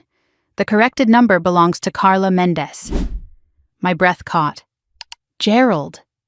She saw my reaction. "You know that name?" I just received a text mentioning someone named Gerald. I thought it was a first name. Gerald Hoffman, she said. He was a notary in this county until about 10 years ago. His commission was revoked for falsifying documents. I stared at her. He was a notary? Was. The state pulled his commission after he got caught notarizing signatures he never witnessed. Sound familiar? It sounded exactly like what Carla Mendez had just confessed to doing, except Gerald Hoffman had been caught and punished. And apparently, he had not stopped working. Do you have an address for him? I asked. She shook her head. That information would not be public anymore. His commission file is sealed since the revocation, but he is connected to this deed somehow. His old commission number was on the document before it was corrected. She held my gaze for a moment. I cannot tell you what to do with that information, but if I were you, I would want to know why a revoked notary's number appeared on a forged deed, and why someone corrected it to a different notary before filing. I thanked her and walked out of the recorder's office with my mind racing. Gerald Hoffman, a disgraced notary with a revoked commission.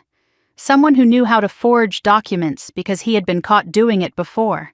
Someone whose commission number had been on my deed before it was changed to Carla Mendez. That was not a coincidence. That was a connection. I drove home and locked myself inside, opened my laptop, started searching. Gerald Hoffman was not hard to find once I knew what I was looking for. Public records showed a bankruptcy filing 8 years ago, a foreclosure on a property in Ridgewood 5 years after that, a string of civil judgments for unpaid debts, the portrait of a man whose life had collapsed after losing his notary commission, a man who might be desperate enough to help people forge documents for money. But the real discovery came when I searched for connections between Gerald Hoffman and my father. I found a business registration from 1992, a printing company called Hoffman and Ward Printing Services. 2 names listed as partners: Gerald Hoffman, Mark Ward.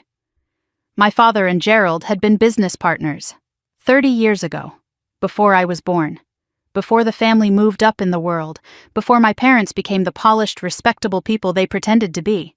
They had started a printing business together, a business that would know how to create documents, how to make things look official, how to forge. I kept digging. The business had dissolved in 1997. No public record of why.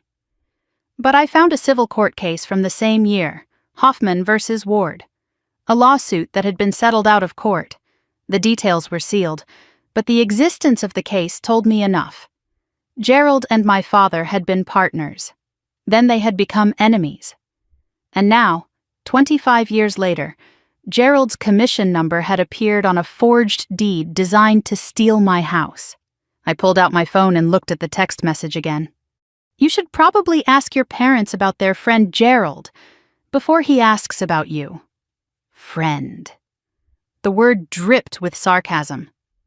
Gerald was not my parents' friend. He was someone they had wronged decades ago.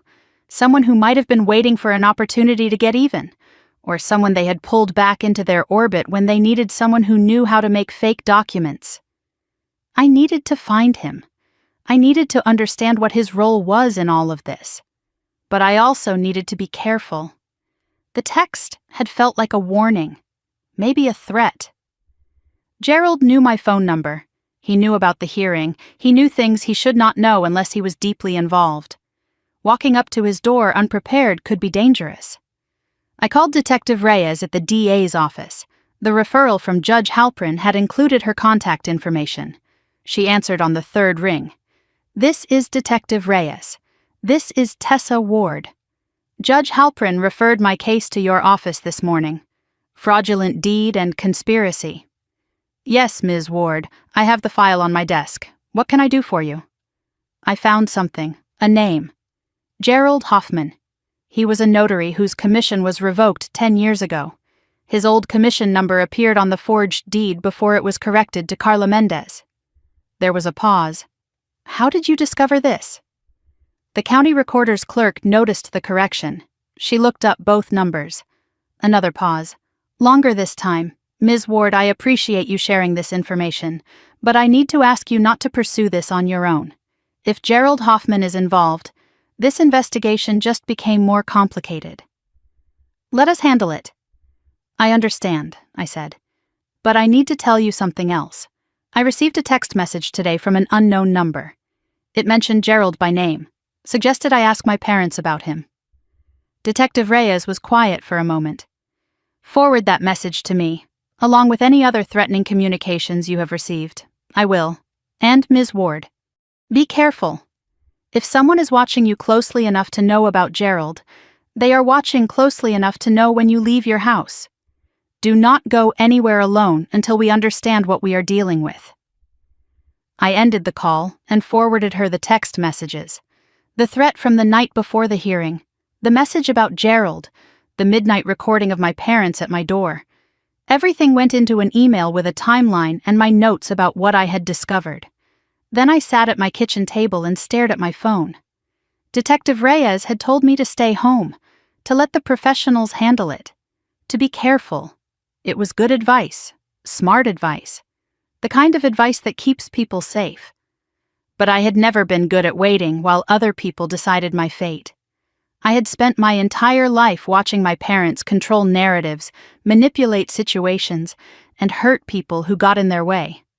I had spent the last 2 days fighting for my house in a courtroom while they sat across the aisle and lied to a judge. I was done waiting. I went back to my laptop and kept searching. Gerald Hoffman had an address listed on his old bankruptcy filing. Ridgewood, a small ranch house in a neighborhood that had seen better days. The property records showed it was still in his name, still his residence as far as the county was concerned. He might not be there anymore. People who lose everything tend to move around. But it was a place to start. I printed the address, put it in my folder with everything else. Then I called my employer's security office one more time. This is Tessa Ward. I need one more thing. The security director's voice was cautious. What do you need? My parents had a business partner in the early 90s. Gerald Hoffman. I need to know if there is any connection between him and anyone currently employed at our company, anyone who might have had access to my badge logs or personnel file. There was a long pause. Ms. Ward, that is a significant request. I would need authorization from HR and potentially legal, I understand. But someone made a fake ID with my photograph. Someone knew enough about me to create convincing forgeries. If that person had inside access, I need to know. Give me 24 hours, he said. I will see what I can find. I ended the call and looked at the clock. It was just after 2 in the afternoon. I had spent hours researching, calling, documenting. The house was quiet around me. The same house my grandfather had left me. The same house my parents had tried to steal. The same house that apparently contained secrets I had not yet found. I walked through the rooms slowly, looking at everything with new eyes. My grandfather had known about my parents. He had known what they were capable of. He had left me the house and told me to keep the papers safe. What else had he known? What else had he hidden? I ended up in his old study, the room I used as a home office now. His desk was still here, his bookshelves still full of volumes I had never taken the time to read. I had rearranged some things, added my own books, but I had never emptied his shelves, never gone through the drawers properly, because going through a dead man's things felt like saying goodbye again, and I had not been ready. Maybe it was time to be ready. I started with the desk, old pens, paper clips, a broken calculator, tax returns from years ago, nothing unusual. Then the bookshelves, running my fingers along the spines, looking for anything that might be more than it appeared. I found it in his Bible, the old family Bible with my grandmother's name inscribed inside, leather-bound, gold-edged pages. I had looked at it 100 times and never thought to open it. But today I picked it up and noticed something. It was too heavy for just pages. I opened it, and inside I found pages that had been cut, a rectangular hollow carved into the paper. And resting in that hollow were 3 things that changed everything. A small brass key, a folded document yellowed with age, and a photograph of 3 men standing together. My father on the left, a man I did not recognize on the right, And in the middle, wearing a smile that made my blood run cold, a younger version of the man I now knew was Gerald Hoffman. I turned the photograph over. On the back, written in my grandfather's handwriting, was a date and 4 words. They think he is dead. They think he is dead. I stared at my grandfather's handwriting on the back of the photograph until the words stopped making sense. 3 men in the picture. My father on the left, younger, hair still dark, wearing the confident smile of someone who believed he would never get caught.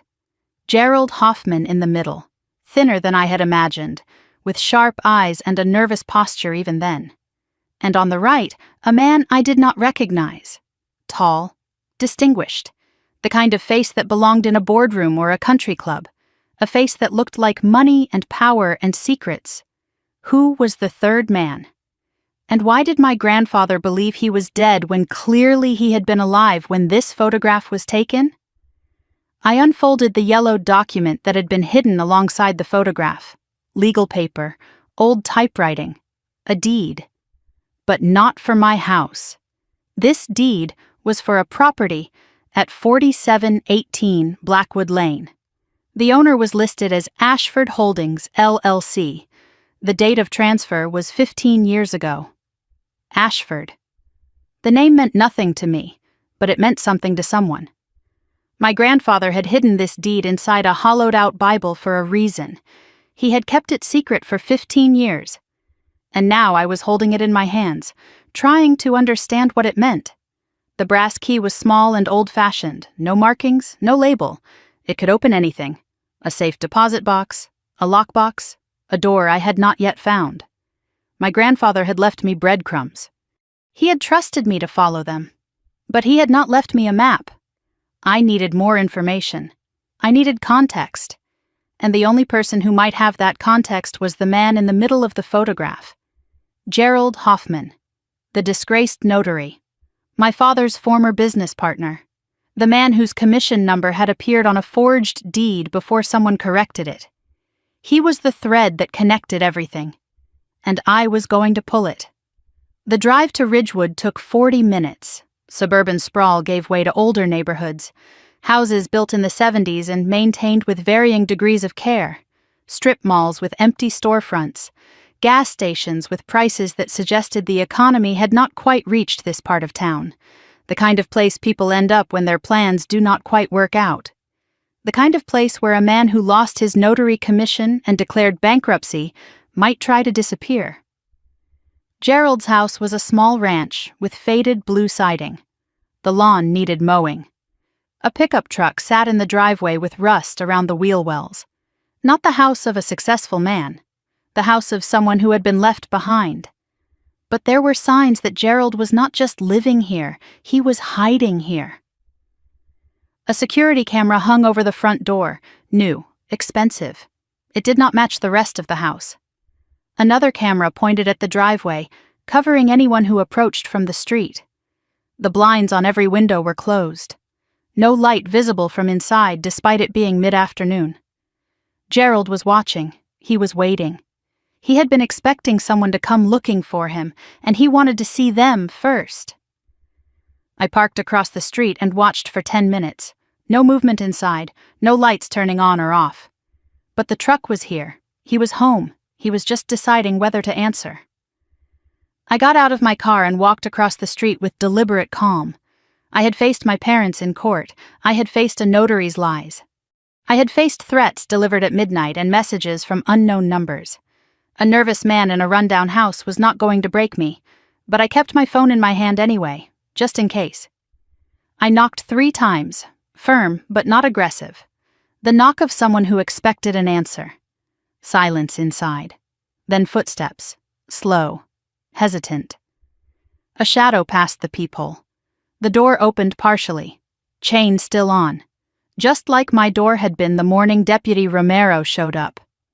A man's face appeared in the gap, mid-60s, gray stubble, bloodshot eyes. He looked like he had not slept in days, or weeks.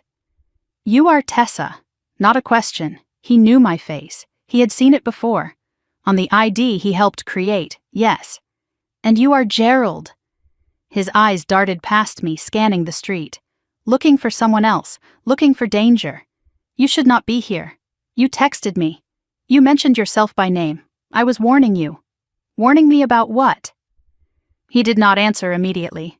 Just kept scanning the street like he expected someone to step out of the shadows at any moment. They are watching. They always watch.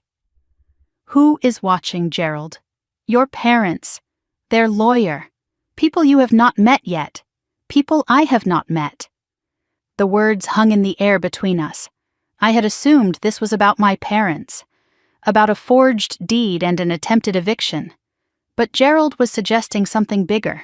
Something I had not seen yet. You think Mark and Diane did this alone? His laugh was bitter. Hollow. You think they are smart enough? Open the door, Gerald. Tell me what you know. If I let you in, they will know. If you do not let me in, I will go to the police with your name and let them ask instead. Long pause. His eyes met mine. Tired, scared, calculating. Then something shifted in his expression. Something that looked almost like recognition. You are just like your grandfather. He was the only one who ever stood up to them, too. The chain slid off. The door opened. You better come in. The interior of Gerald's house was dim, curtains drawn. The smell of stale coffee and cigarette smoke hung in the air like it had been accumulating for years. Papers were stacked on every surface. Newspapers, printouts, legal documents. The home of a man who had been building a case, or a defense. Maybe both. Gerald did not offer me a seat. I took one anyway. He lowered himself into a chair across from me and lit a cigarette with shaking hands. I did not want to help them. His voice was flat, resigned. But your father does not ask. He tells. I pulled out the photograph from my grandfather's Bible, set it on the table between us. Gerald stared at it like he was looking at a ghost. Tell me about this picture. He picked it up with trembling fingers, turned it over, saw my grandfather's handwriting on the back. His face went pale. Where did you find this? My grandfather hid it. Along with a deed and a key, he wanted me to find them. Gerald set the photograph down carefully. Like it might explode. We started that printing business together. Your father and me, 1992. I did the work, he did the schmoozing. When it started making real money, he pushed me out, bought my share for pennies, told me I would never prove it. He was right, I could not. So when he came to me last year, I thought maybe I could finally get even. What did he want? Documents, good documents. A lease that looked real, a deed that would pass inspection, and an ID with my face and a different license number.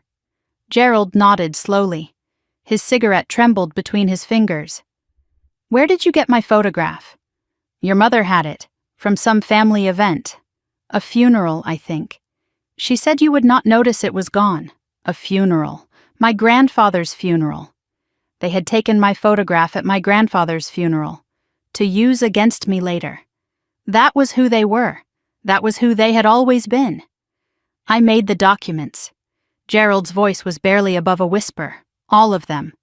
The lease, the deed, the ID. I thought it was just family business, rich people moving money around. I did not know they were stealing your house. You knew enough to warn me.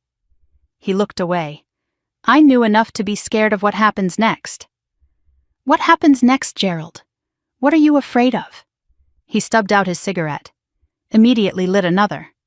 Your parents are not the only ones involved. My stomach tightened. Pike knew. The lawyer. He knew the documents were forged. He helped plan it. Your father met with him 3 times before the eviction was filed. I was there for 2 of those meetings. Pike did not just represent them, he coached them, told them how to structure it so it looked legitimate. Pike, the smooth attorney with the expensive suit and the practiced calm, the man who had stood in that courtroom and argued that substitute service was perfectly legal. He had known the whole time. There is more, Gerald continued.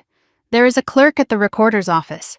She got paid to not look too closely at the deed, And there is someone at the sheriff's department who made sure the eviction got fast-tracked.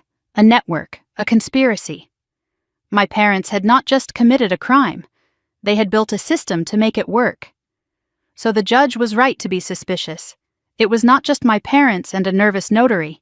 It was organized, small, but organized, and expensive.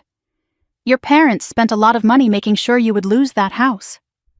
Why? It is just a house. Gerald laughed again. That bitter, hollow sound. It is not about the house, sweetheart. It is about what is in the house. I went still. I do not know what it is, Gerald said. But your father said it once. He said Henry hid something in that house, and Tessa is sitting on it without knowing. Henry. My grandfather. He had hidden something, and my parents had been willing to commit multiple felonies to find it. I stood up, walked to the window, parted the curtain just slightly to look at the street. My car was still there. No other vehicles, no one watching that I could see. You have evidence.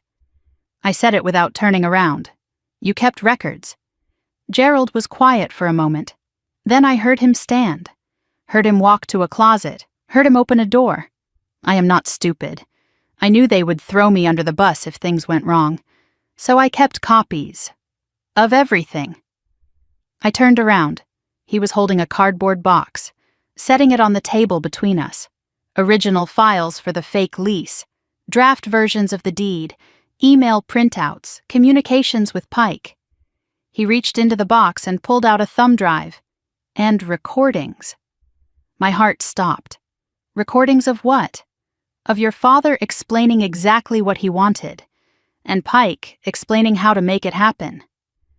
I stared at the thumb drive like it was made of gold. Why are you showing me this? Gerald's eyes met mine. Because I want immunity.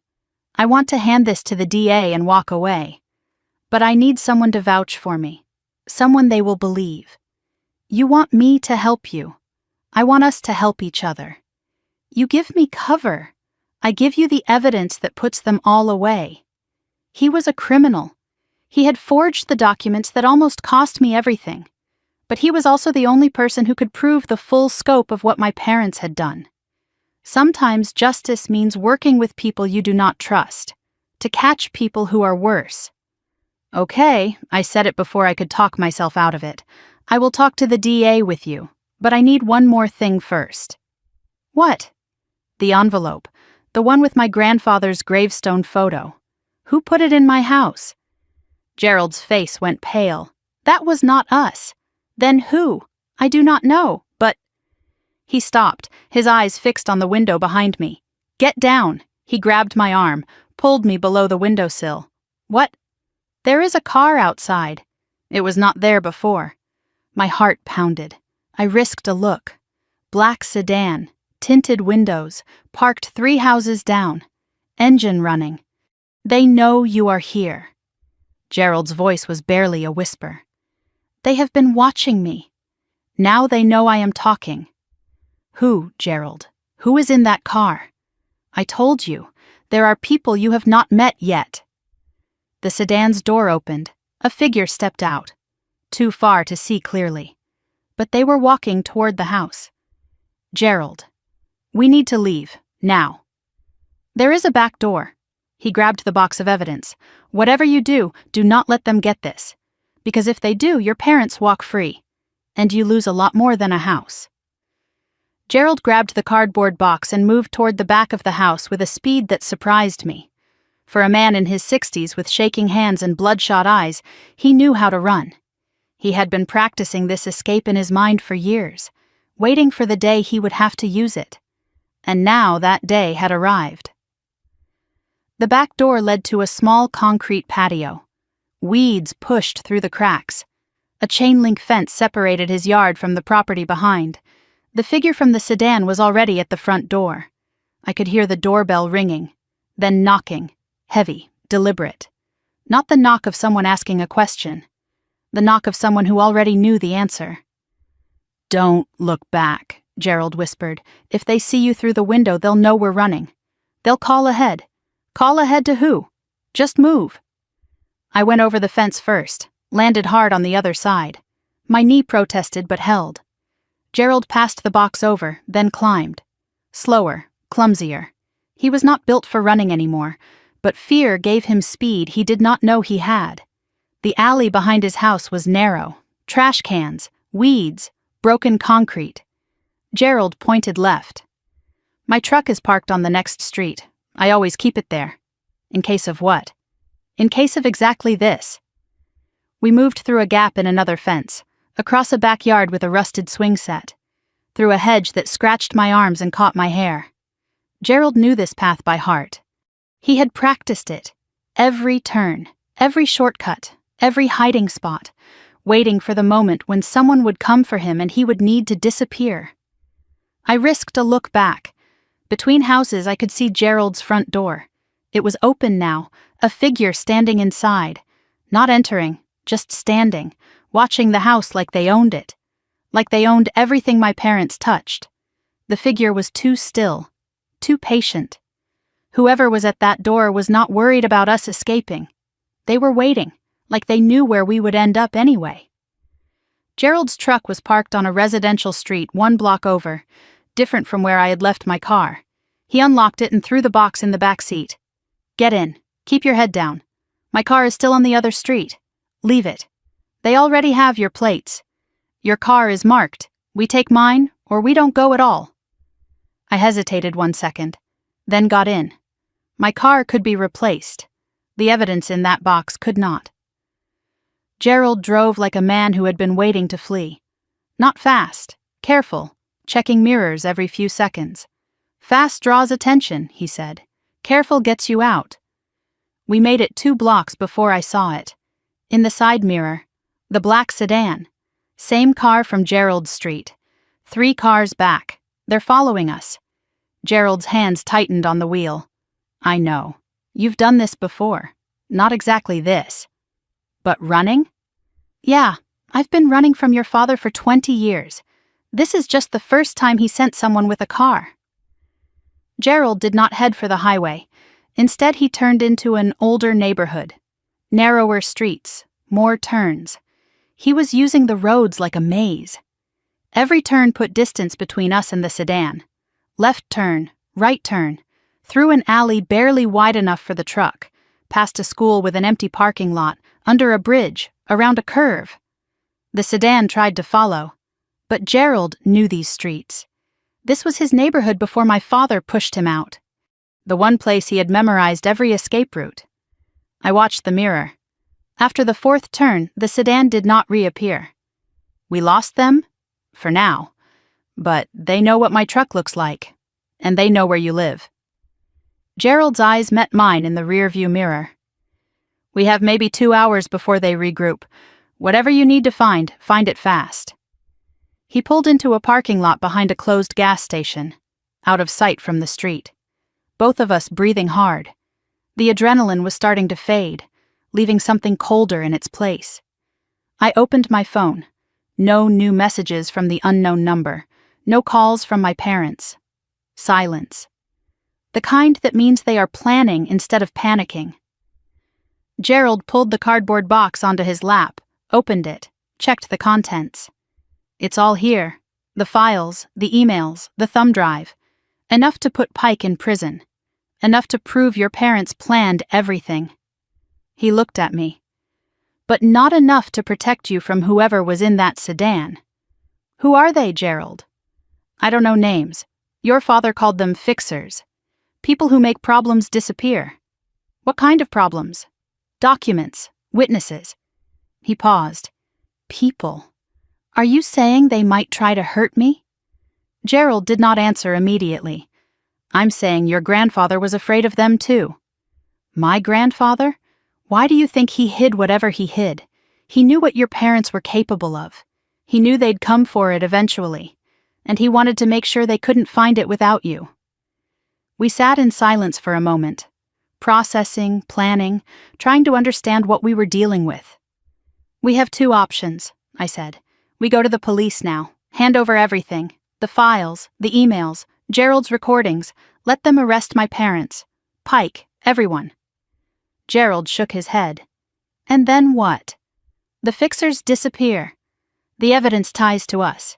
Your parents hire new lawyers, claim they were victims of a scheme. Pike flips and blames me for everything. Or we find what my grandfather hid first. Whatever it is, my parents want it badly enough to commit multiple felonies. That means it's valuable, or dangerous, or both. Gerald's reasoning was simple. If we find it before they do, we control the narrative. We know what we're protecting, what we're threatening them with. Right now, we're just running. We need leverage. And your grandfather wanted you to have it.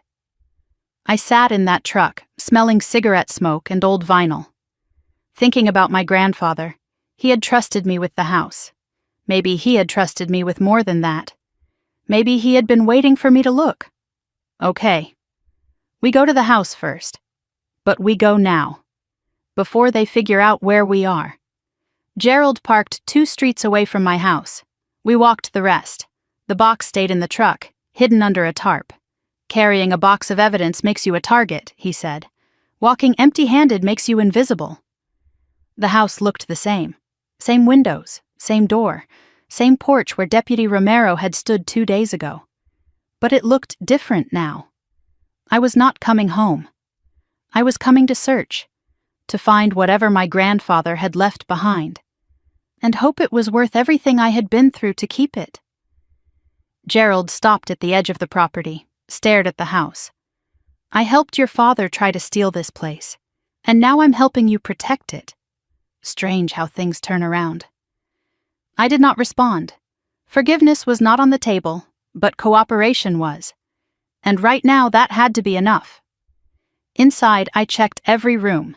Empty, undisturbed. No envelopes on the counter this time. No signs of intrusion. Maybe they were watching Gerald. Maybe they had not found this place yet. Or maybe they were waiting for us to find what they could not. I pulled out the photograph I had found in my grandfather's Bible. Set it on the kitchen table alongside the deed and the key. Gerald stared at the photograph. His face went pale. Then paler. Where did you find this? Hidden in my grandfather's Bible, along with the deed and the key. He picked up the photograph with trembling fingers. Looked at the 3 men. My father, himself, and the 3rd man. Do you know who that is? I pointed to the man on the right. Gerald's voice came out strangled. Victor Ashford. Who is Victor Ashford? Your father's first partner. Before me, before the printing business. They had something else, something bigger. He set the photograph down like it was burning his fingers. Victor was the brains. Your father was the face. Pike was the legal muscle. Together they ran a real estate development company, back in the 90s, before everything went corporate. What kind of development? The kind that makes money by not asking questions. They'd buy distressed properties, foreclosures, estates in probate, then flip them fast, before anyone could challenge the titles. Sometimes the titles were clean, sometimes they weren't. What happened? Victor wanted out. Around 2008, 2009, the economy crashed, the deals got dirtier. He said he was going to talk, going to make things right. Gerald paused, lit a cigarette with shaking hands, then he died. Car accident on the highway, single vehicle, no witnesses. Case closed in a week. I looked at the photograph, at Victor Ashford's face, confident, alive. Then I turned it over, looked at my grandfather's handwriting, the date, 13 years ago. This photograph is dated 13 years ago. Yes. You said Victor died 15 years ago. Gerald nodded slowly, his face gray. That's what everyone said. That's what the obituary said. That's what your parents told anyone who asked. He pointed at the photograph. But this picture was taken 2 years after his funeral. I stared at him, the implication settling into my bones like ice. If Victor was alive 2 years after his funeral, then he didn't die in that car accident. Which means the accident was staged. Which means Gerald finished for me. Which means your father and Pike helped a man disappear. Or they made him disappear. And the only question is whether Victor was in on it or if he's buried somewhere no one's ever going to find. I looked at the deed. 4718 Blackwood Lane, Ashford Holdings, LLC. This property, Blackwood Lane, what is it? Gerald's eyes widened. That's the property that was supposed to be Victor's retirement. He bought it years before. Land outside the city, 20 acres, a farmhouse, a barn. He used to talk about it. Said he'd move there when he was done with the business. After he died, your father claimed it went to the company. But this deed shows it transferred to Ashford Holdings, Victor's own company, right before he was supposed to die. So Victor transferred his property to his own company, right before he supposedly died in a car accident. Either he was planning to disappear, or someone wanted to make sure the property stayed hidden. My grandfather had this deed, which means he knew about the property, which means he knew Victor didn't die in that accident. Gerald nodded. Your grandfather was their accountant back then. Before he retired, he saw all the paperwork, and he kept the pieces that didn't add up, waiting for someone to put them together. I looked at the brass key. Small, old-fashioned, no markings. What does this key open? Gerald stared at it for a long moment. Victor had a safe, in the barn at Blackwood Lane. He showed me once, years ago. Said it was where he kept his insurance, everything, every deal, every payment, every handshake that went wrong. He said if anything ever happened to him, the safe would tell the whole story. After he died, your father tore that barn apart looking for it. Never found anything. Unless my grandfather got there first. Unless he took what was in the safe before anyone could destroy it, and kept it hidden for 15 years. I looked at the key. If this opens that safe, and the safe is still at Blackwood Lane, then whatever's inside could prove everything. The staged death, the fraud, the cover-up. Gerald nodded. All of it. My phone buzzed. Unknown number, new message. You're getting closer, but you're not there yet. The barn isn't empty anymore. And Victor says hello. I showed Gerald the message. His face went white. Victor says hello. He's alive, I said. Victor Ashford is still alive. And he knows we're looking for him. Gerald's hands were shaking so badly he could barely hold his cigarette. If Victor's alive, then this isn't just about your house. This is about a 15-year cover-up, and everyone involved has a reason to make sure you never find the truth. I looked at the key in my hand, at the photograph on the table, at the deed to a property that might hold all the answers. Then we need to get to Blackwood Lane, before they do. Gerald shook his head. If Victor's there, we're walking into a trap. If Victor's there, he's the trap. And I'm done being afraid of people who think they can control my life. I pocketed the key. Call Detective Reyes. Tell her where we're going. If we're not back in 2 hours, she sends backup. And if Victor tries to stop us? Then Victor becomes evidence too. Blackwood Lane was 45 minutes outside the city. 45 minutes of back roads and farmland and the kind of silence that makes you think about everything you might be driving toward. Gerald sat in the passenger seat of his truck, chain-smoking with the window cracked, watching the rearview mirror like he expected the black sedan to appear at any moment. I drove because his hands had not stopped shaking since we left my house. And because I needed something to focus on besides the photograph in my pocket and the key that might unlock 15 years of secrets, Victor Ashford. The name kept circling in my mind, my father's first partner. The brains behind a real estate operation that made money by not asking questions. A man who supposedly died in a car accident 15 years ago, but appeared in a photograph dated 2 years after his funeral. A man who might be waiting for us at the end of this road. Tell me more about Victor, I said. Everything you know. Gerald lit another cigarette.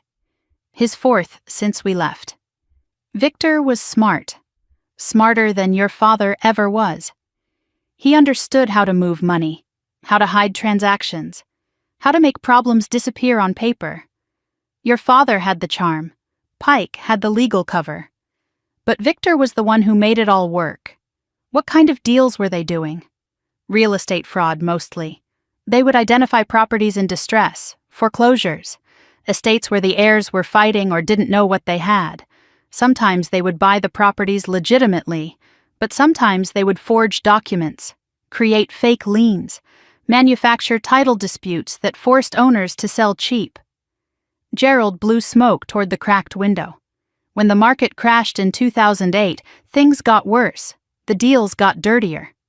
Victor started talking about getting out, about going to the authorities and making things right. And then he died. Gerald nodded. Single car accident. Supposedly lost control on a highway outside the city. No witnesses. The car burned. The body was too damaged for an open casket. You went to the funeral. I went to the funeral. Your parents were there. Pike was there. Everyone cried. Everyone gave speeches. And the whole time something felt wrong. Victor was too careful a driver. Too paranoid about everything. The idea that he just lost control? You didn't believe it. I didn't have proof. And I was in no position to ask questions. Your father had already pushed me out of the printing business. I was broke, desperate. I needed to stay on his good side just to survive. Gerald's voice dropped, so I kept my mouth shut. And I watched your father get richer while Victor's memory got buried alongside whoever was really in that coffin. The road narrowed as we moved further from the city. Houses became fewer, fields stretched out on either side. The kind of landscape where you could hide almost anything. What happened to Victor's assets after he died? Most of them went to the company, Ashford Holdings. But the company was controlled by your father and Pike. So everything Victor built ended up in their pockets, including Blackwood Lane. But your grandfather's deed shows the property transferred to Ashford Holdings before Victor died, which means either Victor moved it himself as part of a plan to disappear, or someone forged the transfer to make sure the property stayed hidden. I thought about that. My grandfather had kept the deed for 15 years. He had seen something wrong and documented it. But he had not gone to the police. He had not exposed anyone. He had just hidden the evidence and waited. Why didn't my grandfather do something? He had proof that Victor might be alive. Why just hide it? Gerald was quiet for a long moment. Because Mark is his son. Your grandfather loved your father, even knowing what he was capable of. He couldn't turn in his own child. But he couldn't destroy the evidence either. So he hid it, kept it safe. Maybe hoping someday your father would change. Maybe hoping someone else would find it and do what he couldn't. Someone like me. You're the one he trusted with the house. You're the one who would fight back. He knew that. He planned for it. The GPS told me to turn right onto an unmarked road. Gravel crunched under the tires. Trees closed in on both sides, blocking the late afternoon sun. We're close, I said. Gerald checked the mirror again. Still no sedan. But that didn't mean anything. We should have called Detective Reyes before we left. I did. Left a voicemail explaining where we were going and why. If we're not back in 2 hours, she'll send someone. And if Victor's there waiting for us, then we find out what he wants. And we get answers. The property appeared around a bend in the road. 20 acres of overgrown land. A farmhouse that had seen better decades. Paint peeling, windows dark. The kind of place that looks abandoned until you notice the fresh tire tracks in the mud. And a barn. Weathered red wood, rusted hinges. Big enough to hide almost anything. Someone's been here recently, Gerald said, pointing at the tracks. I parked the truck near the farmhouse, killed the engine. The silence was immediate and complete. No birds, no wind, just the settling of the truck's engine and the sound of my own heartbeat. We got out carefully. Gerald had grabbed a flashlight from his glove compartment. I had my phone ready to record. Evidence, documentation, the only things that mattered when you were dealing with liars. The farmhouse first or the barn? Gerald looked at both buildings. His face was gray with fear, but he was still moving forward. Still choosing to be here. Victor's safe was in the barn. If the key fits, that's where we need to be. We walked toward the barn. The grass was tall enough to brush our knees. Insects scattered as we moved through it. The barn doors were closed but not locked. Gerald pulled one open with a screech of rusted metal. Inside, the air was thick with dust and old hay. Shafts of light came through gaps in the roof, illuminating floating particles. Farm equipment that hadn't been used in years, stalls that had once held animals. And in the back corner, partially hidden by a canvas tarp, something that didn't belong, a floor safe, industrial grade. The kind that couldn't be moved without serious equipment. Gerald pointed. That's it. That's Victor's safe. I approached slowly. The tarp was dusty, but the safe itself was clean. Someone had been here recently. Someone had checked on it. The key felt heavy in my hand as I pulled it out. Old brass. No markings. It might not even work. 15 years was a long time. Locks corrode, keys get copied, safes get emptied. I knelt beside the safe. The keyhole was small but clean, recently oiled maybe. I slid the key in.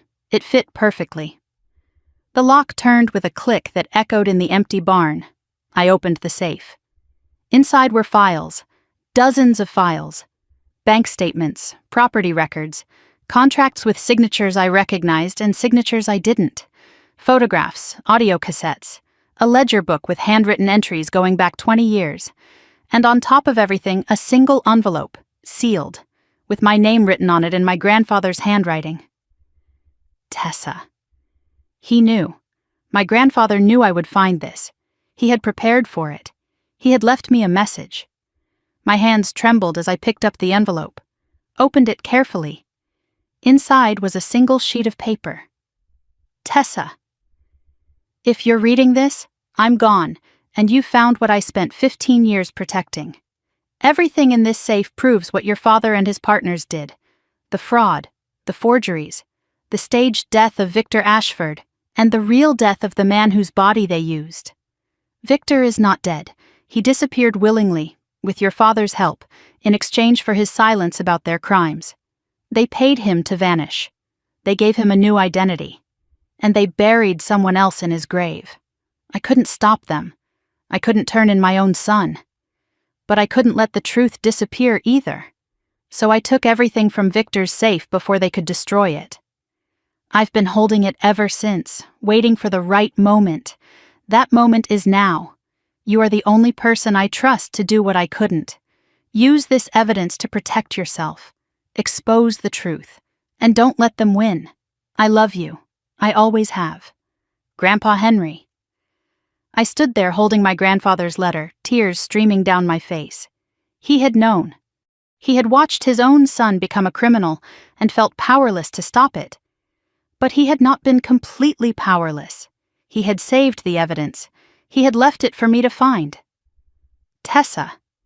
Gerald's voice was sharp, urgent. We need to go. Now. I looked up. He was at the barn door, looking toward the road. There's a car coming. Black sedan. My heart stopped. I grabbed the envelope, shoved files into my bag. As many as I could carry. The thumb drive, the recordings. Is there anything digital in there? Gerald helped me search. Found a small hard drive at the bottom of the safe. Unmarked but clearly important. I grabbed it, closed the safe, left it unlocked because there was no time. Back door? Gerald pointed to a gap in the barn's back wall, wide enough to squeeze through. We ran. Outside, the tall grass swallowed us. We moved low, fast, heading for a tree line at the edge of the property.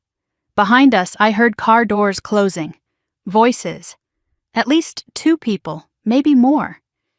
We made it to the trees just as flashlight beams swept across the barn entrance. They know we were here, Gerald whispered. Then we need to keep moving. We pushed through the trees, branches scratching, roots threatening to trip us. The truck was on the other side of the farmhouse, too far, too exposed. My phone buzzed, unknown number. Against every instinct I answered, Ms. Ward. A male voice, calm, cultured, familiar in a way I couldn't place. My name is Victor Ashford. I believe you have something of mine. My blood froze. I'd like it back, and I'd like to have a conversation, in person, at your house, in 1 hour. What makes you think I'll agree to that? Because if you don't, my associates will find you in those woods and have a much less pleasant conversation. I have people at every exit. You're not leaving Blackwood Lane without my permission. What do you want? I want the evidence you just took from my safe. I want the key your grandfather stole, and I want to make you an offer." "What kind of offer?" "The kind that lets everyone walk away. Your parents go back to their lives. You keep your house. I disappear again. Everyone wins." "And if I say no?" "Then my associates search your property. And when they're done, there won't be a property left to keep." I looked at Gerald. His face was white with terror. "1 hour," Victor said. "Your house. Come alone or don't come at all. And Ms. Ward, don't bother calling the police. By the time they arrive, this will all be over, one way or another." The line went dead. Gerald grabbed my arm. "We can't go back there. It's a trap. Everything's a trap. But I have evidence now. Real evidence. And Victor doesn't know I already sent Detective Reyes a voicemail." I started moving toward the road. Gerald followed reluctantly. "If we go to my house, we control the environment. We know the exits. We know the hiding places. And if Victor's people get there first, then we improvise. But I'm done running. My grandfather spent 15 years hiding from this moment. I'm going to walk straight into it, because the only way through was forward. And Victor Ashford had just made himself part of the evidence." The drive back to my house took 37 minutes. 37 minutes of watching the rearview mirror and running scenarios in my head. Victor Ashford had given me 1 hour. I had used half of it getting off his property and back onto the main road. Now I was racing toward a confrontation I had not chosen but could not avoid. Gerald sat beside me, clutching the bag of evidence like it was the only thing keeping him tethered to reality. His hands had stopped shaking. They had gone past shaking into something worse, a stillness that came from accepting that everything was about to change. "You can't go out there alone," he said. "If Victor's people are already at your house, then I need you to do something for me." I kept my voice steady. The evidence, the files, the hard drive. I photographed the most important documents while we were driving. I've already emailed them to myself and to Detective Reyes.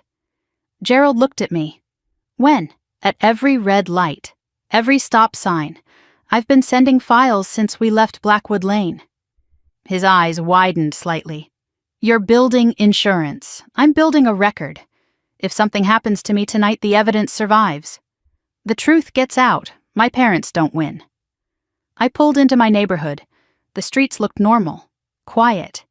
The kind of quiet that comes before a storm. But as I turned onto my block, I saw it. The black sedan, parked in my driveway, headlights on, engine running.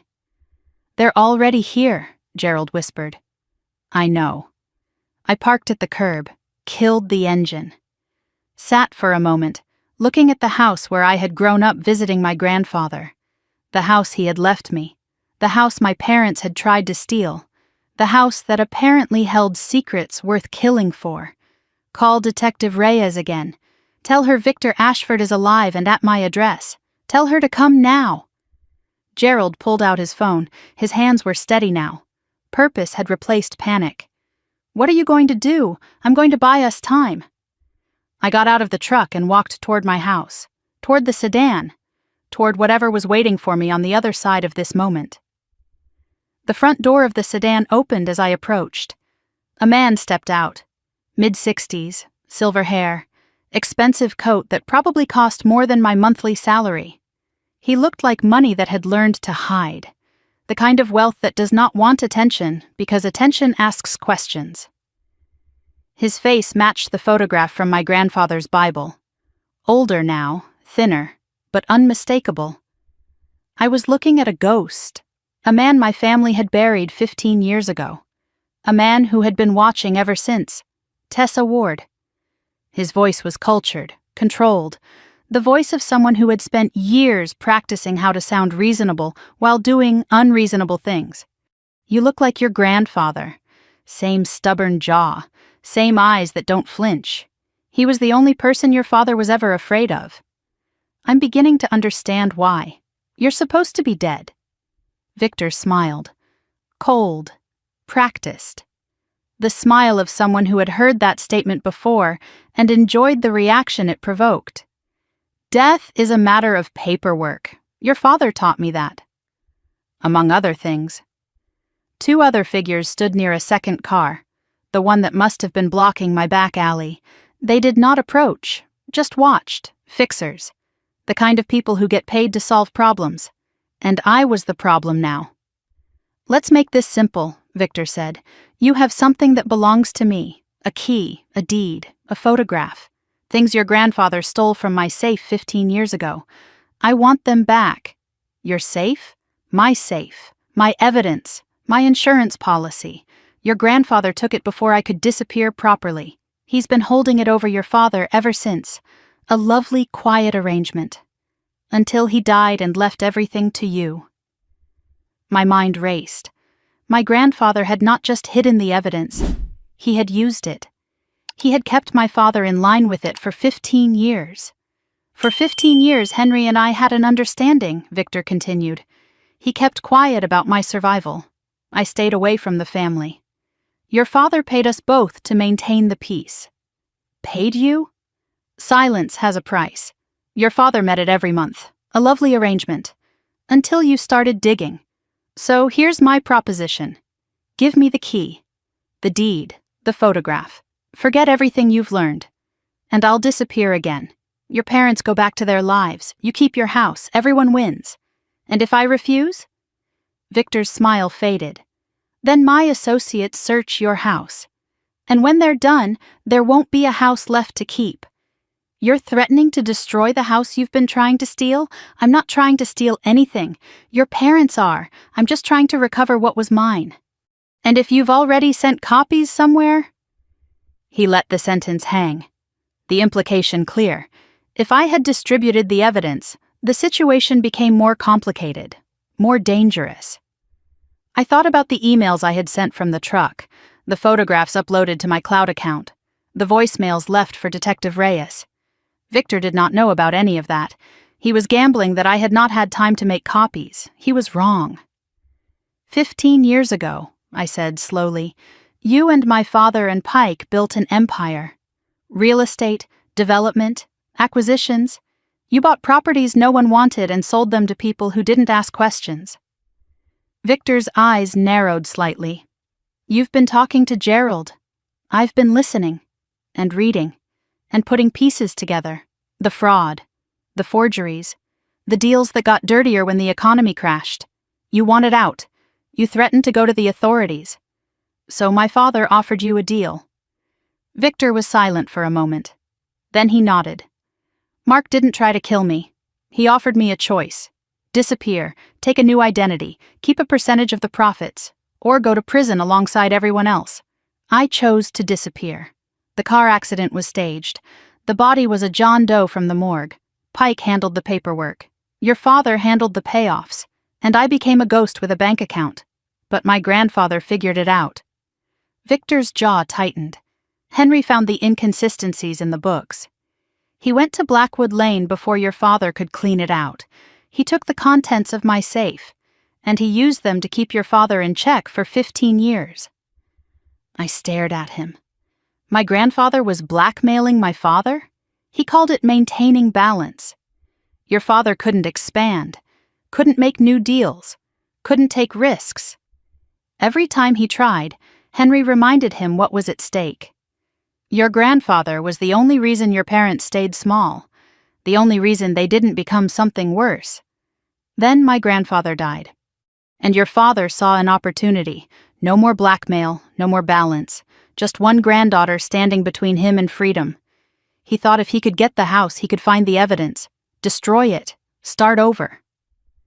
What he didn't know was that Henry had already hidden everything, in places only someone who loved that house would find. My grandfather left me the house because he knew my parents would come for it, and he knew I was the only one who would fight. Victor nodded slowly. He trusted you with his secrets. Now the question is what you'll do with them. I understood now, the full scope of what my grandfather had done. He had spent 15 years protecting me from a truth he could not speak.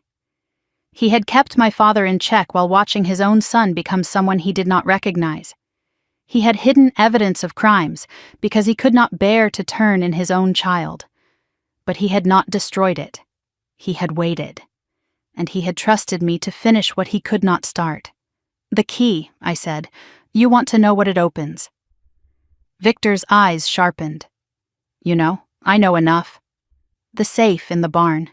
The one my father tore apart looking for after your funeral. He never found anything because my grandfather got there first. What's in it? Everything. Contracts, recordings, bank records. Enough to put my father in prison for life. Enough to put you in prison for life. That's why you need it back." Victor studied me for a long moment. The smile was completely gone now, replaced by something harder, more calculating. "You're smarter than your father gave you credit for. I had a good teacher." I reached into my pocket, pulled out my phone, held it up so he could see the screen. "Before I walked out here, I photographed everything. The deed, the photograph, the documents from your safe. I emailed them to the district attorney's office. I emailed them to a cloud account with automatic distribution if I don't log in every 12 hours. I emailed them to 3 journalists who cover financial crimes in this state." Victor's face changed. Just slightly. But enough. Destroying my house doesn't destroy the evidence. It just adds more charges. Arson, intimidation, conspiracy. You'll go from ghost to fugitive. And my father will give you up to save himself. You know he will." Victor stared at me. The silence stretched like a wire about to snap. And I realized I was holding the knife. Then I heard sirens. Faint at first, then clearer, approaching.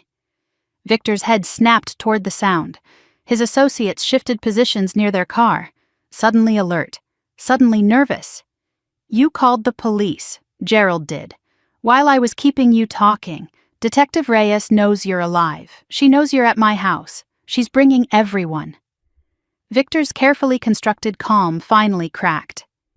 "You don't know what you've done. I know exactly what I've done. I ended it, the way my grandfather should have 15 years ago." Victor looked at his associates, looked at the approaching sirens, looked at me. "This isn't over. It's over enough. My parents will talk to save themselves. Pike will flip in an hour, and you can run again. Or you can stay and tell your side." I held his gaze. "Either way, the evidence is out, and it's not going back in the box." Victor opened his mouth to respond. But before he could speak, headlights swept across the driveway. Another car, not police. I recognized it immediately. My father's car. Both doors opened. Mark and Diane Ward stepped out. My mother's face was twisted with fury. My father's face was blank. The calculator running, trying to figure out how to survive what was happening. They must have followed the police scanner. Or Pike called them. Or they had been circling this house all night, waiting for the moment to strike. My father stopped mid-stride when he saw Victor. "Victor, hello Mark, after all these years. I was just telling your daughter how you made me disappear. She's a good listener. Better than you ever were." The police sirens were loud now, close, blue lights visible at the end of the street. 3 generations of lies standing in the light. My father, my mother, the man they had helped fake his death, and me, standing in the middle of it all with my grandfather's evidence in my phone and his courage in my chest. My mother screamed something at my father. My father shouted back. Victor laughed, the sound of a man with nothing left to lose. The first police car turned onto my street, and I stood there watching it all burn down. The first police car stopped at the edge of my driveway, then a second, then a third. Blue lights painted everything in flashes of cold color. My father stood frozen near his car, watching the officers emerge with their hands on their weapons. My mother had stopped screaming. She was staring at the scene like she could not understand how her careful plans had collapsed into chaos. And Victor Ashford, the man who had been dead for 15 years, stood in the middle of it all with the calm expression of someone who had always known this moment would come. Detective Reyes stepped out of an unmarked car that pulled up behind the patrol units. She was younger than I expected. Sharp eyes, professional posture, the kind of person who had seen enough lies to recognize truth when it finally appeared. Tessa Ward? Yes. She looked at Victor, then at my parents, then at the two men near the second sedan who had started edging toward their vehicle. "Nobody moves," she said loudly. Her voice carried across the driveway with the authority of someone who meant every word. "We have a lot to discuss." Victor's associates stopped. My father's hands dropped to his sides. My mother clutched her purse like it could protect her from what was coming. Detective Reyes approached me first. "You left me a voicemail about Victor Ashford being alive. I thought it was a prank until I ran his name through our database." "What did you find?" She glanced at Victor. "A death certificate from 15 years ago, a closed case, and an insurance payout of $2.3 million to his business partners." My father made a sound, half cough, half denial. The sound of a man watching his escape routes disappear one by one. "That insurance payout was fraudulent," I said. "Victor didn't die. He staged his death with my father's help. They buried someone else in his grave." Detective Reyes nodded slowly. "We're going to need statements from everyone. Starting with you." The next 3 hours were a blur of questions and answers and documentation. Officers separated us. My parents in one car, Victor in another. Gerald in the back of Detective Reyes's unmarked sedan, talking faster than I had ever heard him talk, spilling everything he knew in exchange for the immunity he had been promised. I sat on my own porch, wrapped in a blanket someone had given me, watching my childhood fall apart in slow motion. Pike arrived 45 minutes into the process. Someone had called him. Maybe my father from the back of a police car, maybe an assistant who had heard about the arrest on a scanner. He pulled up in his expensive car with his expensive suit and his expensive confidence, ready to make everything go away the way he always did. But when he saw Victor Ashford standing in handcuffs near a patrol car, his face went white. He knew. In that moment, he knew that everything he had helped build was about to collapse. Detective Reyes approached him before he could reach my parents. "Lawrence Pike." "Yes. I'm counsel for Mark and Diane Ward. I need to speak with my clients. Your clients are being detained pending investigation of multiple felonies, and we have questions for you as well." Pike's composure cracked. "Questions about what?" "About your involvement in the fraudulent death of Victor Ashford, about forged documents filed with the county recorder, about conspiracy to commit real estate fraud." Pike's mouth opened, closed, opened again. "I don't know what you're talking about." "We have recordings," Detective Reyes said calmly. "Gerald Hoffman kept copies of conversations between you and Mark Ward planning the forgery of documents used to evict Ms. Ward from her property." Pike looked at Gerald, who was still talking to officers near the unmarked car. Gerald looked back. And in that moment, the alliance that had lasted 20 years shattered into pieces that could never be reassembled. "I want my lawyer," Pike said. "You're going to need one." They put him in a separate car. 3 expensive lawyers in 3 separate vehicles, waiting to be processed for crimes they had spent years pretending did not exist. My mother tried to speak to me once. An officer was leading her toward a patrol car when she turned and called my name. "Tessa, please, you don't understand. We did this for the family." I stood up from the porch, walked toward her, stopped just close enough that she could hear me clearly. "You forged my name. You tried to steal my house. You took a photograph of me at my grandfather's funeral and used it to create a fake ID. You broke into my home and left a picture of his grave to scare me into giving up." My voice did not shake. My eyes did not water. "That's not family. That's cruelty dressed up in shared DNA. And I'm done pretending otherwise." My mother's face crumpled. For a moment I saw something that might have been genuine grief, or might have been the realization that her manipulation had finally stopped working. "Tessa." "We're not family anymore," I said. "We're a court case, and I hope the judge shows you more mercy than you showed me."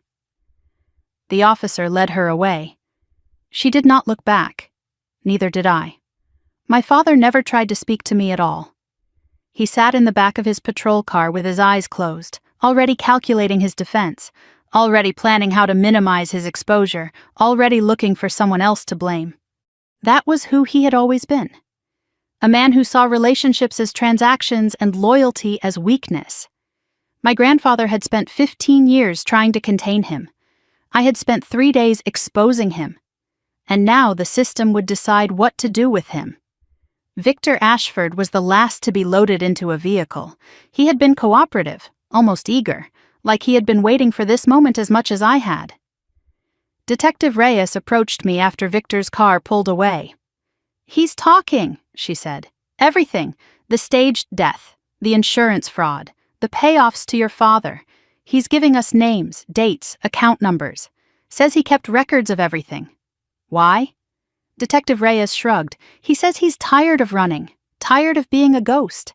He'd rather spend his remaining years in prison as Victor Ashford than die alone as someone else." I thought about that. 15 years of hiding, 15 years of watching from the shadows while other people lived his life, spent his money, built on the foundation he had created. Maybe prison felt like freedom compared to that. What happens now? We process everyone, review the evidence, your grandfather's documents, Gerald's recordings, Victor's testimony.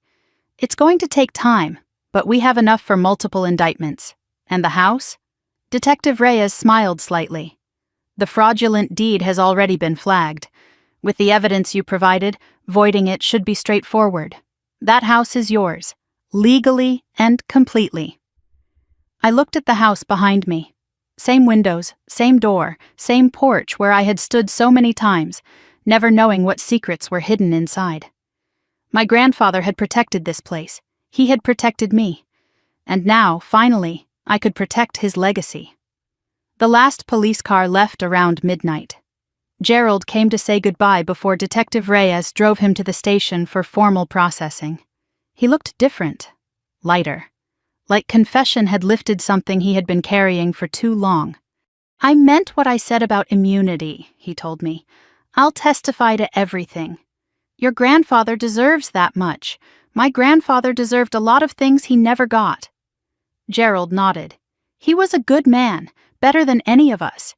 He tried to hold your father together even when there was nothing left to hold."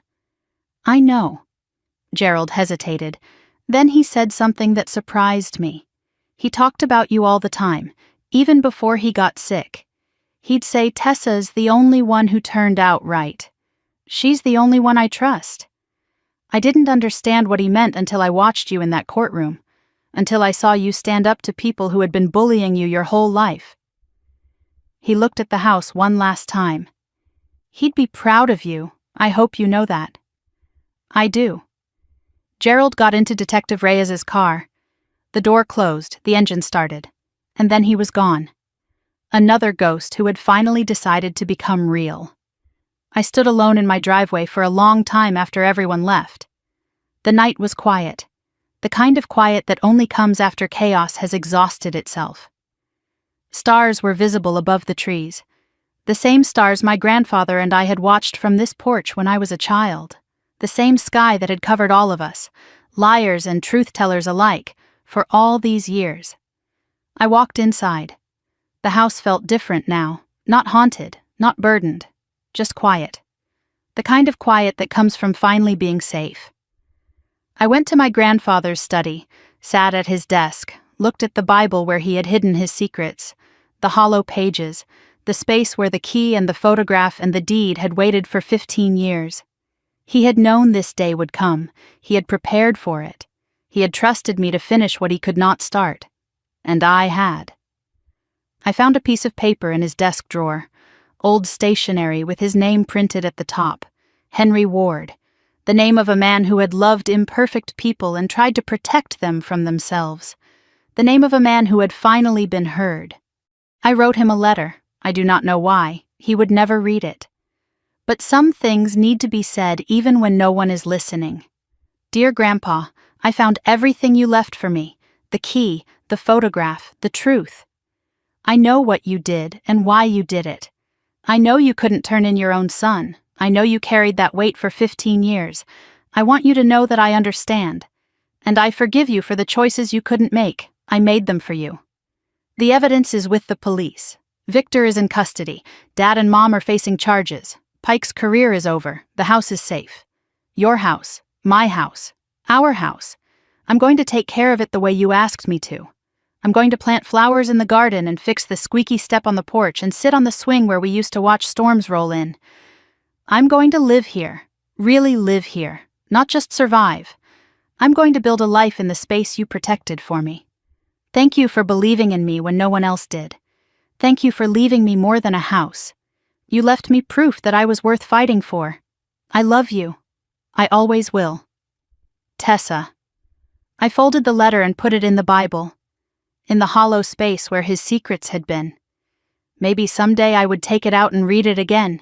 Maybe someday I would show it to someone who needed to understand what family really means. But for now, it was enough to know it was there. A message to a man who could not hear it. A promise to a ghost who had finally found peace. 3 weeks later, I stood in that same driveway and watched the sun set over my grandfather's house. The title had been corrected. The fraud alert removed. The deed was clean, mine, legally and completely. Gerald had testified. Victor had confessed.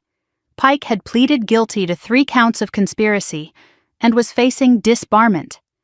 My parents were out on bail, awaiting trial, forbidden from contacting me by court order. They had tried once, through a lawyer, a letter asking me to drop the charges, to let the family heal, to move forward. I did not respond. Some wounds do not heal, some bridges cannot be rebuilt, and some families are better left as court cases than as relationships. But I was not bitter, I was not broken. I was standing in my own driveway, watching the sky turn orange and pink and purple, breathing air that finally felt clean. My grandfather had trusted me with his secrets. I had honored that trust. I had fought when fighting seemed impossible. I had documented when no one was watching. I had refused to be erased by people who thought they could rewrite my story. And now the story was mine to tell. If you have ever been betrayed by someone who was supposed to protect you, I want you to know something. You are not alone, and you are not powerless. The people who hurt you may have money and lawyers and years of practice at manipulation, but you have something they do not. You have the truth. And the truth, documented and preserved and spoken out loud, is stronger than any lie they can construct. Keep records. Save messages. Protect yourself with evidence. And never let anyone convince you that family loyalty means accepting abuse. Blood does not equal love. Shared history does not equal respect. And walking away from people who hurt you is not betrayal. It is survival. If this story meant something to you, I would love to hear about it. Leave a comment and tell me about a time you had to stand up for yourself when no one else would. Share this with someone who needs to know they are not alone. And if you want more stories about ordinary people finding the courage to fight back against impossible odds, subscribe to this channel and hit the notification bell so you never miss an upload. Thank you for listening. Thank you for staying until the end. And remember, no matter how powerful the people who hurt you seem, the truth is always more powerful. You just have to be brave enough to tell it.